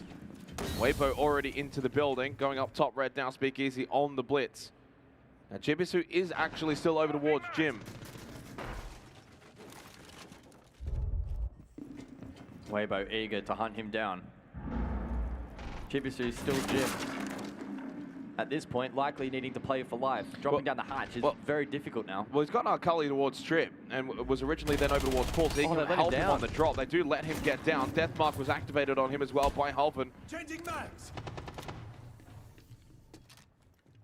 But I wonder if it's a bait. I think, Arkali over towards Strip has taken big damage, so they are aware of his position. Sharif over towards Bar, so he does have a little bit of help close by. The one thing this is doing, though, for CAG, it's milking the clock. It's forcing Weibo into this clear. Deathmark onto Sharif. Drops, and again, not caught by Weibo. Well, now they've left Arkali here on an island. So, do Weibo go hunting here? Oh, they're just holding the line at the moment. Send the blitz in, go deal with it. In through Paul towards Strip. Arkali low on health. If Speakeasy gets the flash, it'll be a quick kill with the pistol. Swing, almost got the kill. Almost got a bit of damage on the Speakeasy. Does get rid of Hoffman, 1 for 1. You take that all day long if you're Arkali.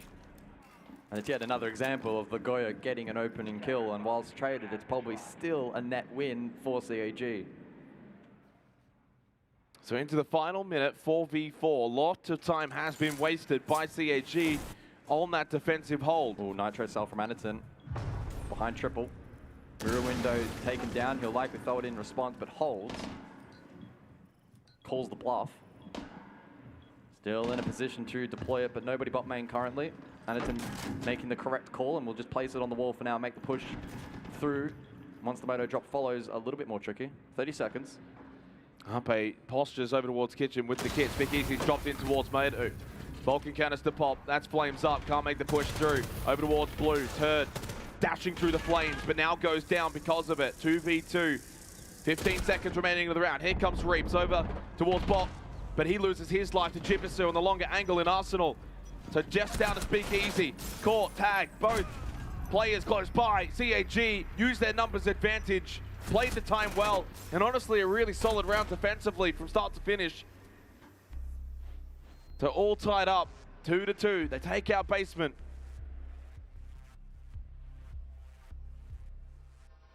Certainly one of the more chaotic basement holds that you will see on club.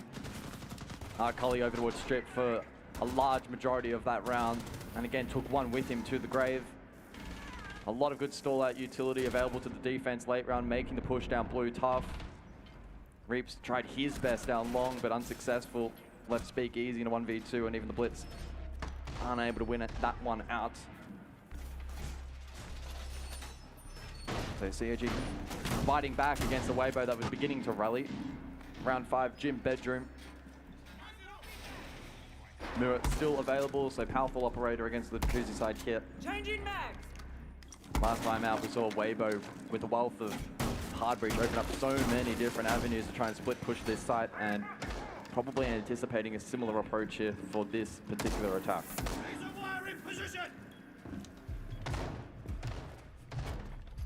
Well, Sharif was the master back on Cafe.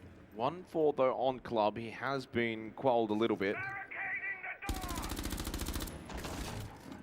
Early days, but it feels like far more of a contest on Clubhouse than what we got on the opening map. Border the third if Weibo can win this. CAG have been quite strong in Church Arsenal, but need to find success elsewhere in the next 2 rounds.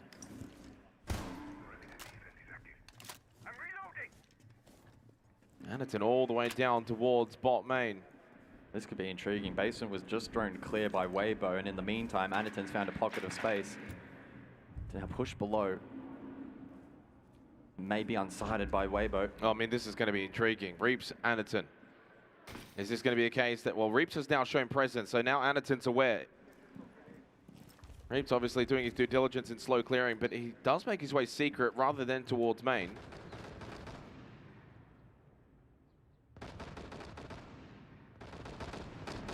What this also does, by the way, is it keeps Anaton now in this state of mind of not sure exactly, is he going to push? Where from? Is it the hallway? Is it Moto?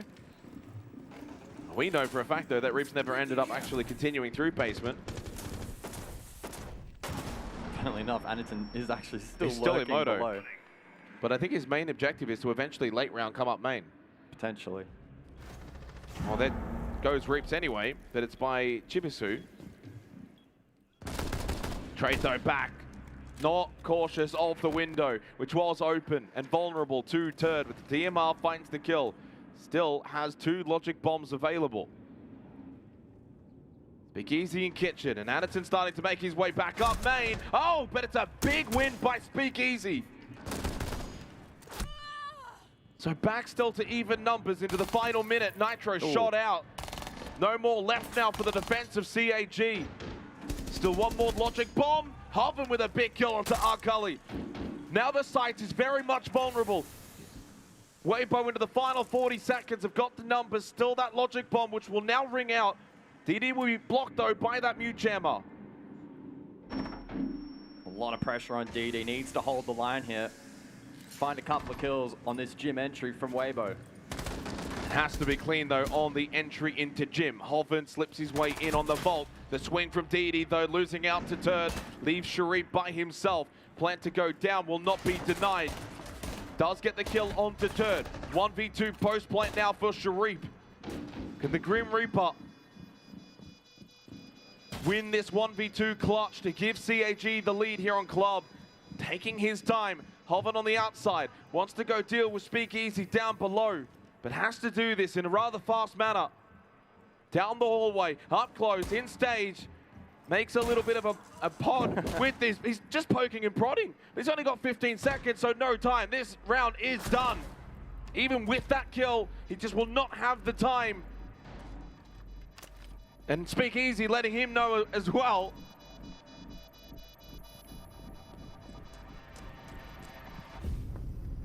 Time expires, and with that, Weibo win the round. I mean, he makes the right call to go clear the buck down below, but you kind of have to speed it up a little bit. Yeah, I mean, it's... Especially when you've got to run all the way back up over towards gym, and then you still know full well you've got a player on the balcony. It's a very difficult position to clutch it from. Weibo take the lead. 3 attacking rounds on Clubhouse is good for their statistical average over the last couple of months, though, at that 50% rate. Definitely improving as this series goes on, but it remains competitive, and CAG with the rotation over towards Cash and CCTV, still with an opportunity to equalize at the half. Oh, there's a replay of Reaps got shut down. Close in the 4v4. Anaton had to win this fight below, just a little bit of a half swing. Well, especially when, well, he's the lurker down bot main that's coming up to try and play a little bit of a surprise factor. So to lose that battle, you kind of, you know, minimizing the surprise factor. You can see, so, well, he had like 30 seconds, he got himself to that position, then get the, it took him 30 seconds to get that position and get the kill. Speakeasy's positioning, though, was perfect. Ah, it was. Well, Turd is certainly working up here on Clubhouse as well. Now goes 7-3. I know Turd can sometimes, he likes a good frag out moment. Yeah, he did go 3-8 back on Cafe. So Cash and CCTV, final round of the opening half. Can Weibo inflict some more damage? Nitrocell to deny the exothermic, but it does not. Guess not. I guess not. So Breach opened up. Ape on the Osa will sit behind his shield.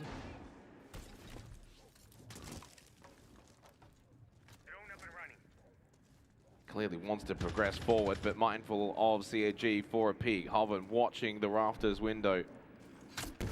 Oh, goes for the bolt in. Pops the fire extinguisher. Straight all the way through. Good headshot onto DD. Good clear. CAG are fighting back. It's still a 3v2 in favor of the defense. Despite this aggression by Weibo. Hoven goes for more. Slips into Cash. Another flash towards top red. There's a double stack in this position for CAG. Good clear by Anaton. CAG was switched on. Weibo wanted to bring the pace, but CAG were ready. And we have a tied half, 3-3. Yeah, I think it's understandable given the bans that Weibo aren't particularly keen on clearing rafters. They go for the direct approach, which can certainly work. CAG, they stand up to the task. No, it was good. Just better defense to be able to shut down the aggress, able to land the shots required and maintain pressure. Top red was important. Mirror still in play. They made the flood a challenge. So 3-3 scoreline. Second half to follow. Side switch. Weibo now on defense. The bans to follow Kaid and Bandit as anticipated. Monty so strong here on club, dealt with. Ying also off the board. So you look at the replays from this round, you can see it was very much pretty even throughout the majority of this, and it was that moment there, that's when the round's just lost. And Turd unfortunately got stranded outside. So. Yeah. So 3-3 half here on Clubhouse in the second map of this grand final. Head to basement to kickstart Weibo's defense.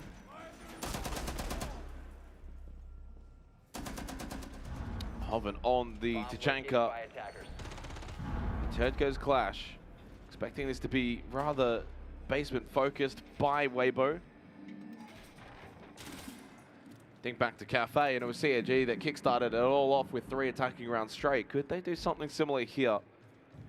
I feel like Clubhouse may be a little bit different, and I mentioned the numbers before. By the way, since April, 21 defensive rounds played on this map by Weibo, 18 round wins. It's an 85% defensive win rate. This is their bread and butter.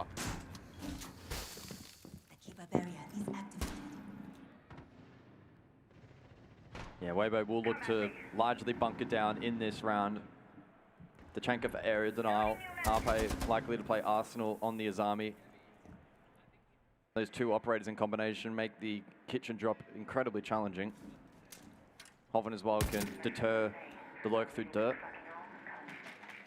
And then Turd will be very versatile in this round as well on the Clash.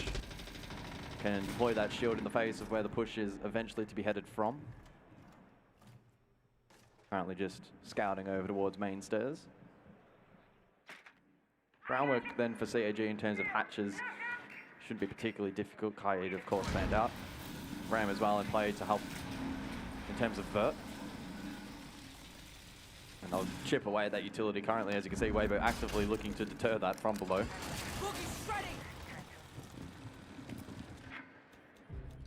Oh, opening pick, Arcully goes down. Wanted to try and put some pressure in towards dirt. The Shamika launches backfired on Hoven. Bounce back over towards him, which has actually forced him slightly back, but his goal here is just to deny this dirt push. Well, they push forward anyway. And they are indeed pushing forward, and Hoven was not ready for it. Sharif will walk the flames. And it pays dividends for CAG. They deal with the Tachanka. Opens up dirt for Anaton to facilitate this push on the blitz. And Turd holds over towards bot main on the Clash. So it won't be shield on shield towards dirt. And they've still got well over a minute remaining. Anaton though caught. Good damage back there by Weibo. He's not down and out, but he is down. But Weibo bring the pain on the defense. It's only DD left. A terrific start to the second half for Weibo Gaming. DD will try as he would like, but he is not forcing his way into this site. If anything, he's going backwards.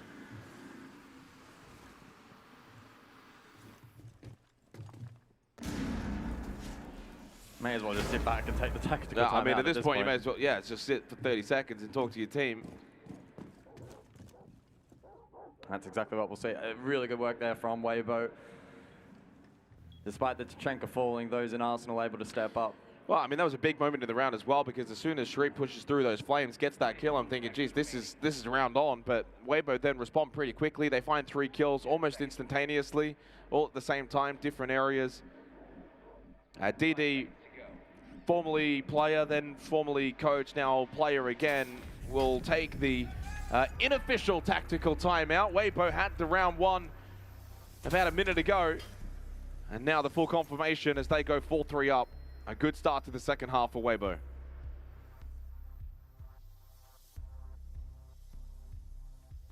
Playing really well into the setup they established. Again, the Azami hold and the pressure towards blue was key for them in that round, and doubly so considering the Tachenka over towards dirt died early. So credit to those defenders in doing their role. Over to Jim Bedroom for the follow-up round. Number 8 clash still in play for Weibo.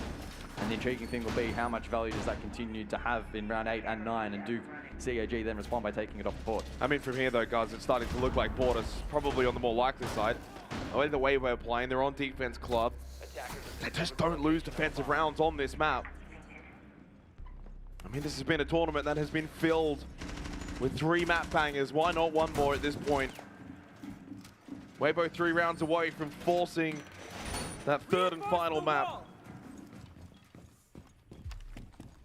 What have CAG got to show on their attack? Not an awful effort in the opening round of the second half, but resoundingly beaten.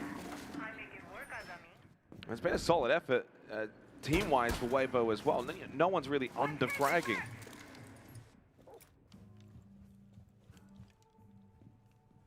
Sharif, quick entry.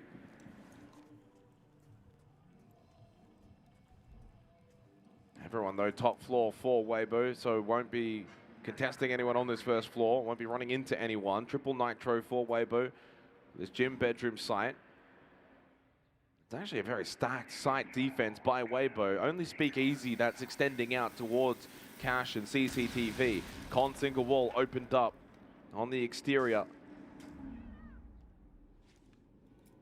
That does potentially risk Speakeasy being put on an island if he's unable to rotate back towards site, so that will be intriguing to track throughout the round as Jacuzzi now opened up as well. And Speakeasy gaining good information, but the question will be, how long does he stay and can he get back towards site? Instead, puts the shield down, but fakes.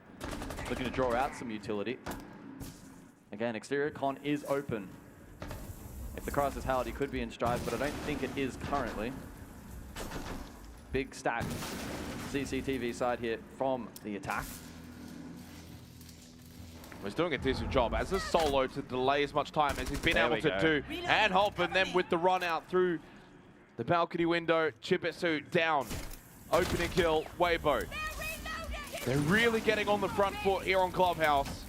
And Speakeasy is denying them easy entry through Con.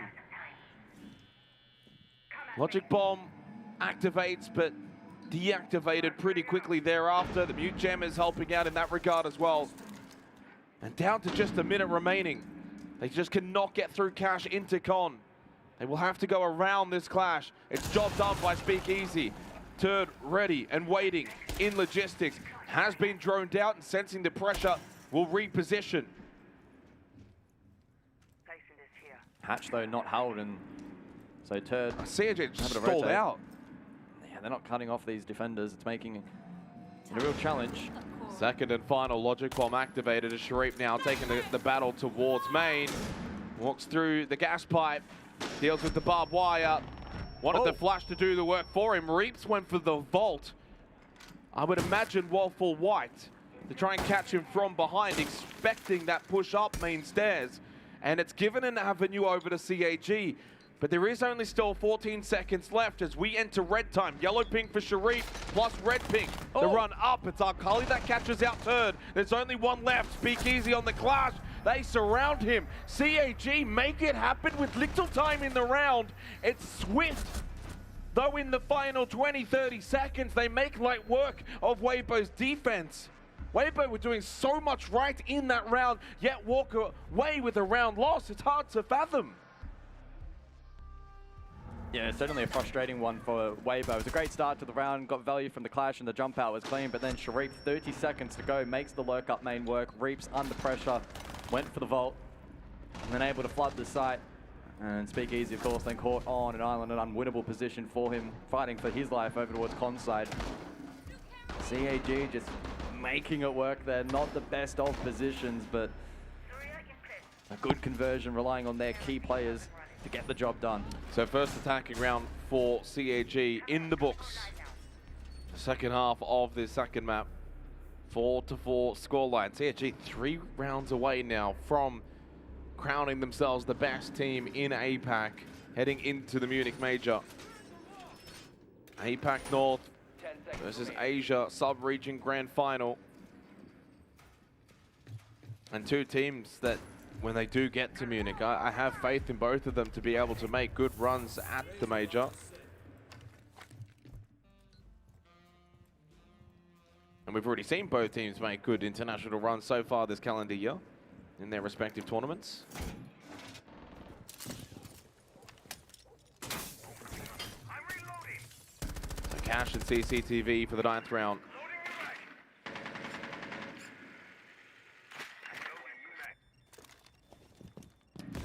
Capitao available in the second half, key piece of utility alongside the Grim if they are to shape up for the Rafters clear, and given the early soft breach, that's likely to play. It's not exactly an extensive Rafters hold either.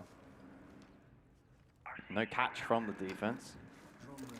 No Azami either. And no catch, no Azami into Capitao Grim. So this is going to have to be a target point for CAG.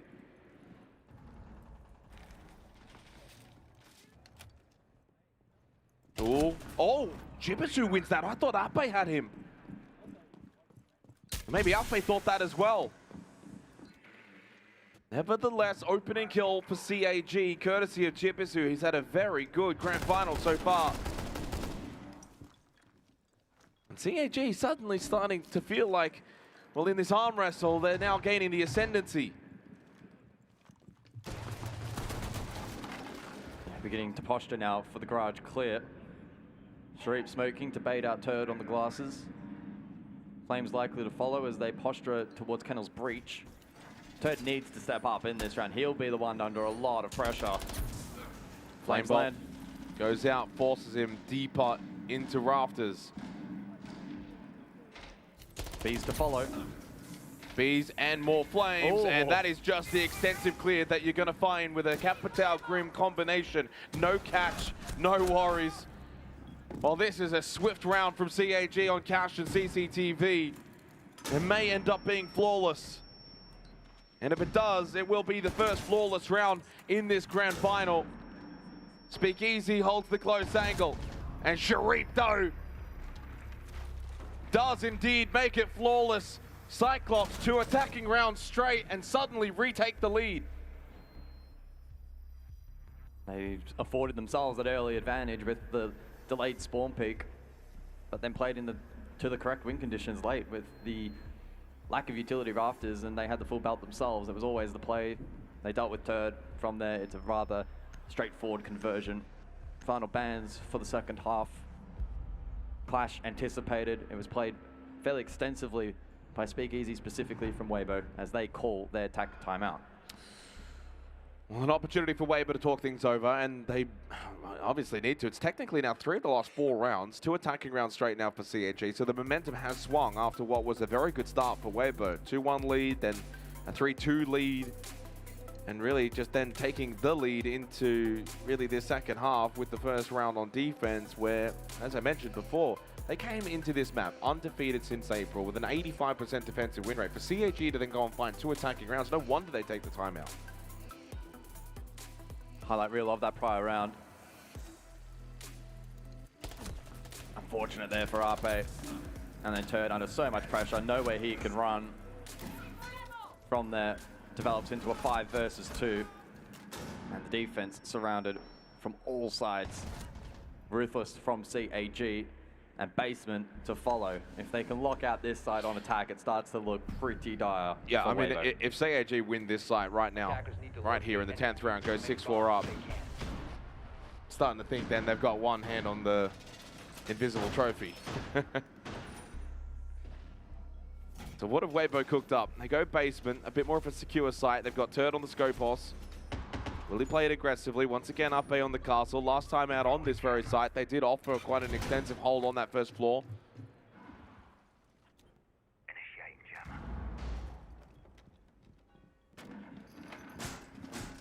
And Weibo want to force this fight off-site. 10 seconds to go. Tried to drain as much time as possible and back themselves in to frag out. Did get the bans, by the way. Clash and Capital taken away. Attackers are moving out to locate a bomb. Capital certainly will aid them if they are required to return to cache and CCTV. Yeah, but the loss of the Clash, which has been used quite a few rounds here by Weibo. Shouldn't be as impactful though with a roam employed. Double stack strip side. Very unorthodox here for a clubhouse defense. Of course, Turd on the scope post can evacuate. And I wonder if CAG look to play into that. Do they commit someone to cut off on the flank? Well, we had the, in the pre-match, the head-to-head graphic, Reaps and Sharif. I think Sharif's won the battle so far in the grand final. So far. But Reaps can turn it He on when can required. turn it We saw on. that yesterday. He can get 4 or 5 kills in a single round in the blink of an eye. Feels like a must-win round, though, for Weibo. Really, it is a must-win round, and Reaps does activate onto Sharif. There we go. Does that get him going? A really solid start to the round for Weibo on this Church Arsenal defense. They could look to consolidate if they so choose to, but yet still hold 3 over towards this first floor strip side of the map. For 2 of them, Turd will transfer back down to Church. They got up over towards Secret. So Hoven stays stripped for now, but you could just leave one up, and it's a 5v4, so leaving that lurker isn't really such a bad idea. Chipisu to clear out. Chipisu to make contact. Thinks about the bailiff. Now the Nitro is ripped thrown. That has forced Chipisu back. They go each other and cross inside of the smoke. They've just switched sides. Hoven's left him in the dust. Oh, the shotgun.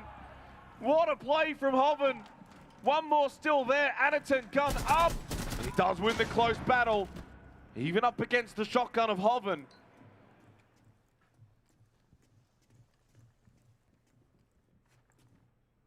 Still winnable for CAG with the Logic Bomb, Flash, and the Blackbeard. They have enough utility despite being 3 versus 4. Weibo will still need to remain locked in here into the final 40 seconds of this round. They cannot capitulate. Arpe not cleared, but he did fire a little too early. Fortunately, elsewhere, Speakeasy gets the kill onto Arcully, maintains the advantage, drop in towards blue. Didi dealt with by Turd, and so is Anaton. Reaps will start it with the opening kill and finish it with the final. Weibo respond after losing the last 2 rounds. We are tied at 5-5. Yeah, really good work there. Basement from Weibo. Slightly unconventional defense with the double stack strip side, but they were able to make it work, as messy as it may seem. Hoven steps up, achieves his goal, Locate and defuse bombs. and then the Blackbeard dealt with late round as opposed to threat over towards blue. Sharif won that first draw, at least thought he did, but then got slammed through the vert. And then like ships in the night, Hoven crossing. But Shotgun gave him the advantage up close. Chibisu fell. Trade potential too far away. And whilst he did eventually fall, the damage already done. Arpe got caught out a little bit here. Got a bit nervy at that point there, 3v3. To be fair, he only wins that fight if Anaton does completely cross. But those on-site doing their job successfully. 5-5 scoreline, break point. And it's Gym Bedroom. Who can get themselves map point at the conclusion of this 11th round? Weibo desperately searching to get to border. CAG, they would love nothing more than to win this grand final and take the #1 seed from APAC into the Munich Major. Goes a long way. They'll have much better matchups and the opportunity to gain more SI points and look for that qualification to the 6th Invitational.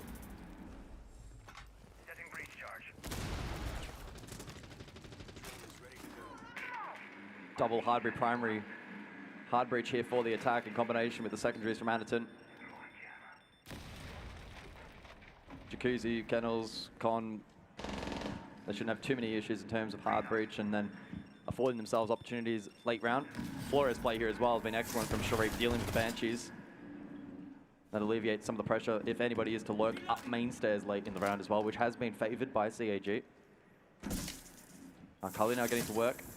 The bathroom mirror exposed, and that puts Arpe in a very awkward position. Very few safe positions now to play. Well, it clears out bathroom. And the groundwork's been quite good. Yeah, the groundwork's been really good now for CAG. But it's going to come down to that execution later. Last time out, it was actually really, really clean execution on Gym Bedroom. Zero as well in play here from the attack, and Anaton has peppered those around. Good information, Logi. One Con as well, I believe. And that's the yellow ping. Oh, that's a great clear. Good teamwork there by CAG.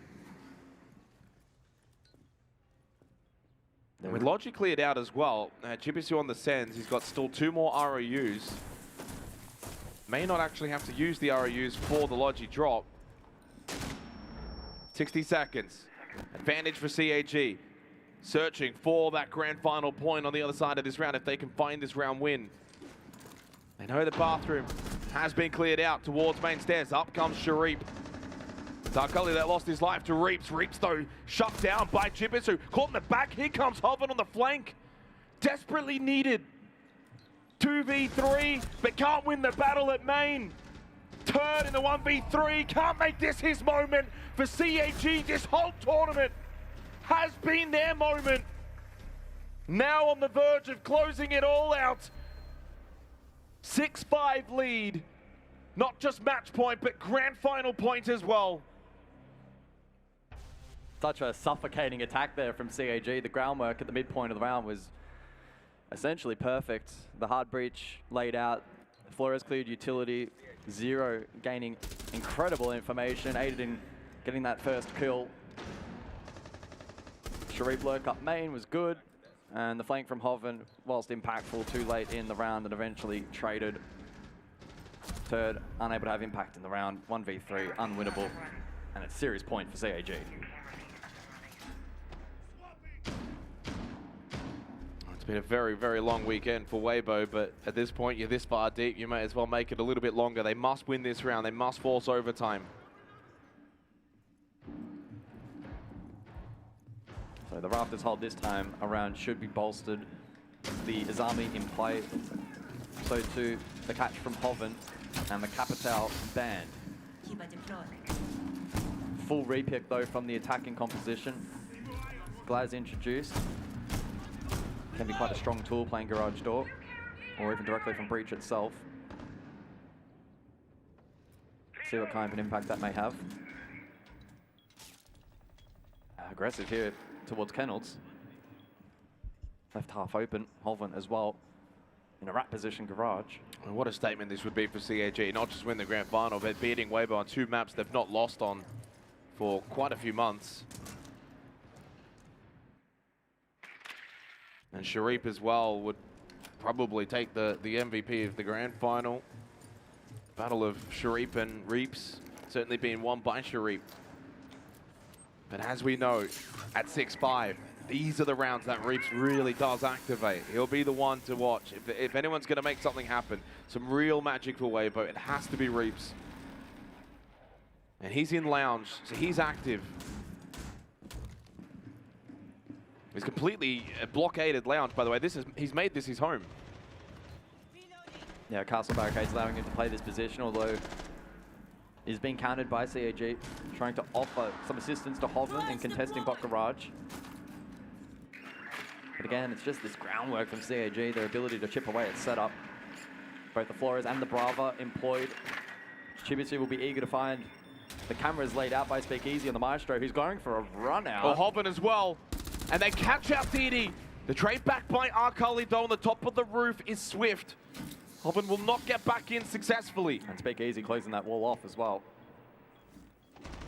Still an exothermic available for CAG. 4 versus 4.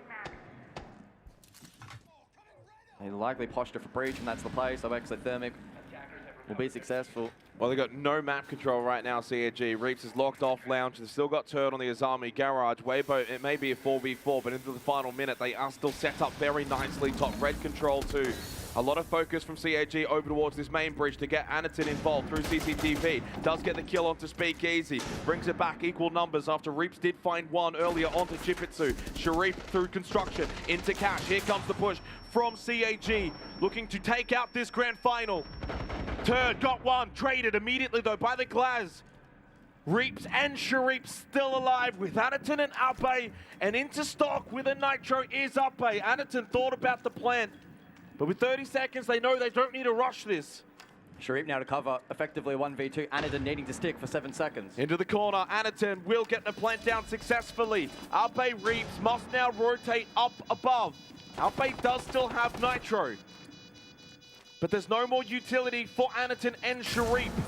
Ape caught by Anaton. It's down to Reaps. Has he got some final magic for us? For him, for Weibo. Has 25 seconds, low on health, goes the shotgun. Sharif and Anaton just need to play together. 2v1, they must win this out. Reaps to make contact, time running out.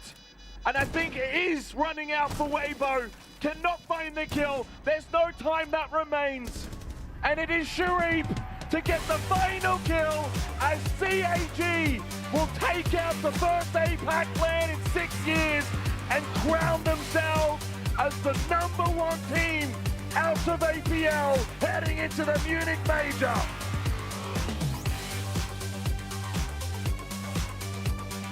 '25 CAG, the best team in APL. Certainly a welcome surprise for them and the fans back home in Japan. I mean, a tremendous grand final from CAG, along with the fact that they have been really flawless since group stage through playoffs into the major qualifier land. They are the best team. Weibo take out second, still the pride of Asia. Both teams will be at the Munich Major, of course. And we go back to the desk as we celebrate CAG. We certainly do celebrate them because they have been phenomenal, not losing a single matchup here in the upper bracket that found them into the grand final. And it looked all too easy for them, Nick. They looked calm, they looked composed. God, they looked comfortable. I mean, it was clinical gameplay. You were sitting here, Rob, being like, oh my God, CAG on the attacks? This is beautiful. I was glazing I'm loving them. I was glazing. it. But you were right. It was beautiful. The timings, the calculations, like, they just hit the same mark with a 3, 2, 1 countdown every single time. It has been a pleasure to watch this level of play. It's crazy, man, because this might actually be, like me and Pengu were just chatting about it. I reckon this is the best I've ever seen CAG. I generally 110%, and we were having a chat about this earlier today during this match off air. CAG made a massive playstyle change a year or two ago. Yep. For the longest time, they were regarded as the big aggressive team in APAC, and when they went internationally, that playstyle wouldn't work as well as it did on home soil. And finally, they changed things up immediately, right? On the back of this year, 2025, winning the Six Invitational Qualifier here in Melbourne in January, to going and being the runners-up, the first APAC team ever to make an international grand final in Rio at the Reload kickoff event. And then, of course, here, despite all the adversity that they faced in Stage 1 with losing players and forfeiting matches, and now bringing in their coach, no coach standing behind them, by the way, and they take it out here in Melbourne. The first APAC LAN that we've had since 2019 in front of a crowd. The first time we're back here at PAX with big esports ticketed items. They are taking it, and they are looking so good in doing so. And then there's the question, James. We've had this comment before. Is DD going to stay on as a player? He needs to. Because I think he has to. Yeah. I think DD has been such a good upgrade, such a good look for this team. The consistency, the accuracy. He's got more time left in him to keep making this roster better. Totally. And you could definitely say, oh, well, there are other really strong players from Japan that could get more frags than DD. You know, Nina, for example, he's had his stint on Scars before. Now he plays for Enterforce. Yeah. There's plenty of other players. You're like, they will frag out like crazy. But that's not what CAG need. No. They got Anaton, 12 kills on Clubhouse. They've got Arkuli. And, of course, they've got Shureep, who's been the MVP of the tournament and got the final kill. We don't need another one like that. We need the backbone of the roster. That's what DD is. And we've been talking about it for such a long time in wider APAC. It started in an OS conversation about having a firm IGL and then 4 gunners around it. And it mainly started because of the likes of Fish Show, right? Like that's, well, no, back in the day it was Diesel. Well, that's where conversations really started. And then it kind of like slowly faded out a little bit as time got on. But now we're back at a point where Nick, we've talked about 100 times. Yeah. Mechanically, the players in APAC are ridiculous. You've They are. always had to respect them internationally, but it was always that connecting dot. But now it feels like DD, perfect player to be in there. I really do hope that they slot in quite nicely. But I mean, does this can we officially say that this answers our question now of who is the best in APAC? I think so. Yeah. I don't think there's a question, right? Yeah. From the start of the year, right, winning the Six Invitational qualifier on land, despite not being the favoured team at that event, going to Rio, of course, having the roster change, coming back and winning it here, like there's no question, right? It's not the imported rosters of Elevate and D+. It's not the Asian superstars of Weibo, despite how deep Weibo went at EWC, the best APAC team there. CAG, they were going through some things at that time, so they didn't qualify for that event. But of course, we still have to see how these APAC teams will perform on the international stage. But I also think the win today also means it's not just the honeymoon phase. Whereas like DD joins, you're good for like a month. No, I genuinely think this is the legitimate, accurate skill level they can perform at. And I'm just curious, how will they perform? What will it look like on the international stage? It could be good. And my question isn't, like, oh, what are they going to do for like replacing DD in the long term? No, keep him there. My question is like, bring up a coach, dude. Yeah. Like, honestly, with how well they're performing right now, you could dial in some serious phone calls for big overseas candidates. Hello. We joked about Fabian the other day. Maybe just one NEL, by the way. Yeah, sure. Wait, really? Just then? They like half an hour ago. Yeah. Oh, congratulations to M80. Yeah, but genuinely, like with CAG, how well they're doing right now, if they could attract international talent to their support 100%. staff, I would really love to see that. And yeah, how are they going to do in Munich? Time will tell. Or does it become too many cooks in the kitchen? That's also the thing. Let's Culture. start, I mean, like, look, I think let's give it 3 months. Yeah. Let's see how they go at Munich. Let's see how they go at regional finals, by the way, which is going to be played in Sydney at the start of December. So that one is going to be coming around very, very quickly. But before we do anything, James Devmata Stewart is going to be replaced by the one, the only, the ever so charismatic Arkuli. He joins us now on the desk for his first time in APL on a desk, but I know he feels very comfortable after being a mainstay in Rio. That's all right. We'll get some help here. James Devmata Stewart on the tech. He's quite the analyst, I'll tell you that much. Hello guys. Arkuli, my friend, congratulations. How does it feel? I mean, like, I don't know how much you could overhear us talking about there, but how does it feel to be an APAC champion for the first time in 6 years? It feels good. You know, there was some unexpected circumstance in stage 1. So I think everyone was just hungry for stage 2. Like, we just want to win like that. And then we won. Yeah, you did win. Thank you. You didn't just win. You've played really well, super consistent. But the most surprising thing for most people, your play style. You're no longer crazy, unpredictable, chaotic. You're still really good, of course, but you're playing structured, strategical. Has that been DD becoming a player? Was it maybe Anaton saying, guys, let's change it? How did you guys change your play style? What happened? One answer. Okay. One word. Okay. DD. Yeah, love that. Love that. Okay. What is he bringing at the moment? Because we were really talking about it on the desk. Like, is he calling all the shots? Is he a calming personality to have on the team where you're all firing as gunners? How does that work? Before DD joined, we were kind of like chaotic, like even in comms, our play style. But, like, after he joined, like, you know, I don't know if because he became a coach or something. So like when he returned back to player, like his thinking is just different. Yeah. Like he's very good at shot calling, very good IGL. Yeah. So like if we just listen to him, then we can win. Yeah. Yeah. Clearly. Do you have another one? I mean, we spoke about the desk. is DD gonna be? What is there a plan? Is he gonna be a player now for a long time? Are you looking for a coach? Like anything you wanna share? It's okay if you don't wanna share anything. But what's the long-term plan for CAG right now? I mean, you got Munich coming up. I don't know. I think DD's the best fit right now. It looks like it. Yeah. Yeah. I don't think there's anyone that can replace him. Yeah. Yeah. So. Exciting. Yeah, he definitely looks very comfortable on the roster as well, which is really important right now, especially with where APAC is at. We need bigger leaders. We need more calming personalities, and he seems like he's fitting in nicely. There is a question that I've been dying to ask you. It's been burning away since you went to Rio and since you made it to a grand final. First ever team to do it in APAC. And obviously, you know, you've just come back, you've won again. You just keep showing time and time again that you're up there. How did Rio feel? How did it feel to be on main stage at a grand final of an international event? It was a surreal experience. You know, first main stage ever in an international event, so it felt really good. And after that, like we just wanna be on stage more. Yeah. It's the place to be. Well, I mean, after this one, you looked very, very comfortable. Generally, when we start to close up interviews, we give you final thoughts. But Nick, do you have anything else? You can say no. I just want to say big congratulations. Obviously, CAG has always been a fan favorite for most people. Often because, you know, you win our hearts and then you lose and then you lose our hearts. But you guys have built such a big fan base lately. For example, in Rio, you guys started and there's like the stage was like a circular arena.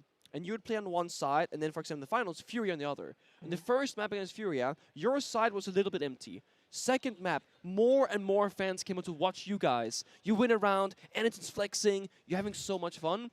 I just want to say thank you so much for being a great sport as a team, good personalities, fun to watch. And nowadays, you also have an incredible playstyle, so just keep up the good work. Thank you very much. We appreciate it, especially coming from you.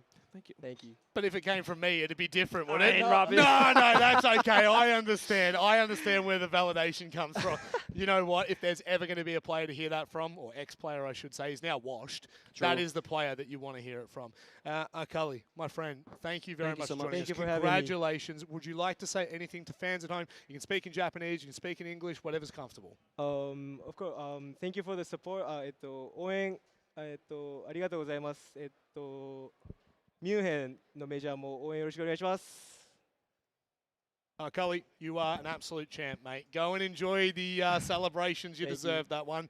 And for everyone else, we can keep yapping, Nick, because this matchup has been it's been magical.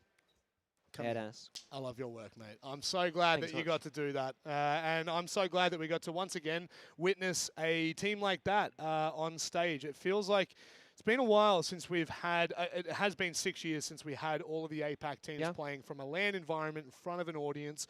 It means so much to, I think, everyone in this community to have this opportunity and experience. Welcome back, James. Yeah, it really does. It's just always exciting to get back into LANs in APAC, because that was, as someone who's been here since APAC Pro League started back in the day, like that was the foundation of this community. Yep. Yeah, it was. Right, we started way back. I remember the first APAC-wide LAN event, APAC Pro League Finals, Year 2, Season 3, right before, I think it was Sao Paulo, the first Sao Paulo event. Yeah. And it was like, I obviously knew the Aussie players. We had 2 teams from Australia, 2 from Japan, 2 Korea, 2 SEA. Yeah. And it was the Japanese team, Irons, that ended up winning it. And at the time, like, the regions were so separated. The O's players, they didn't know the Japanese players. Yeah. They didn't know the Korean players.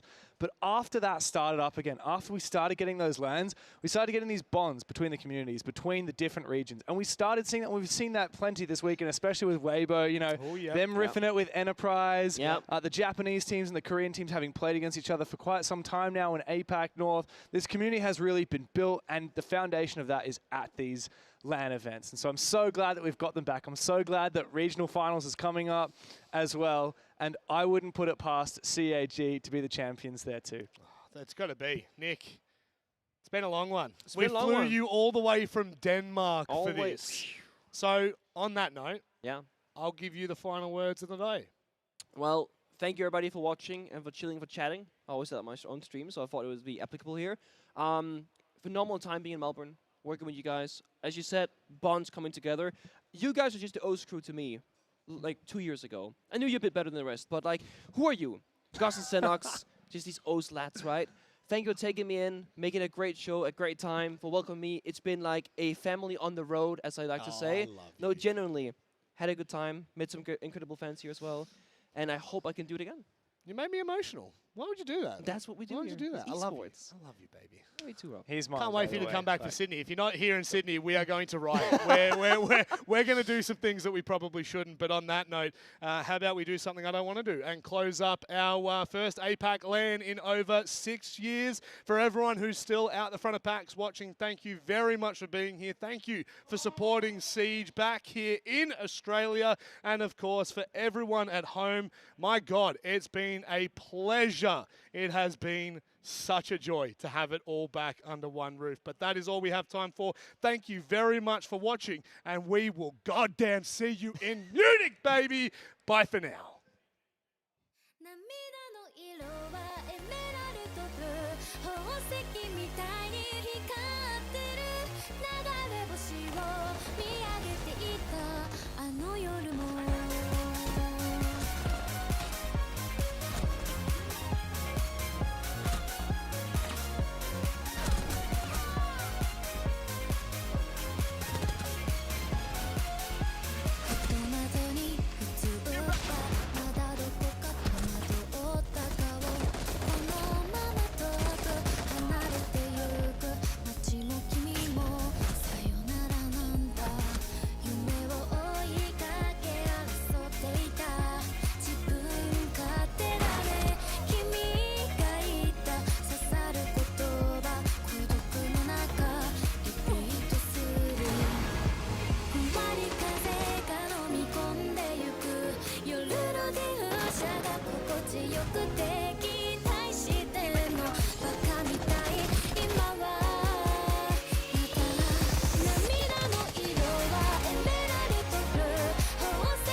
い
medusa, epasos, ashalalala, sushi. We never equibus. I love it when you couscous.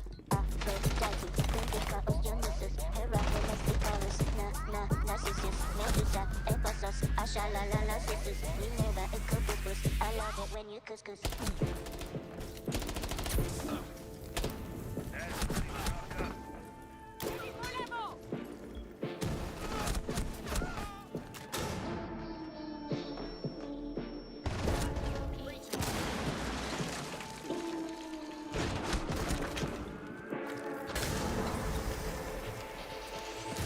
Aphrodite,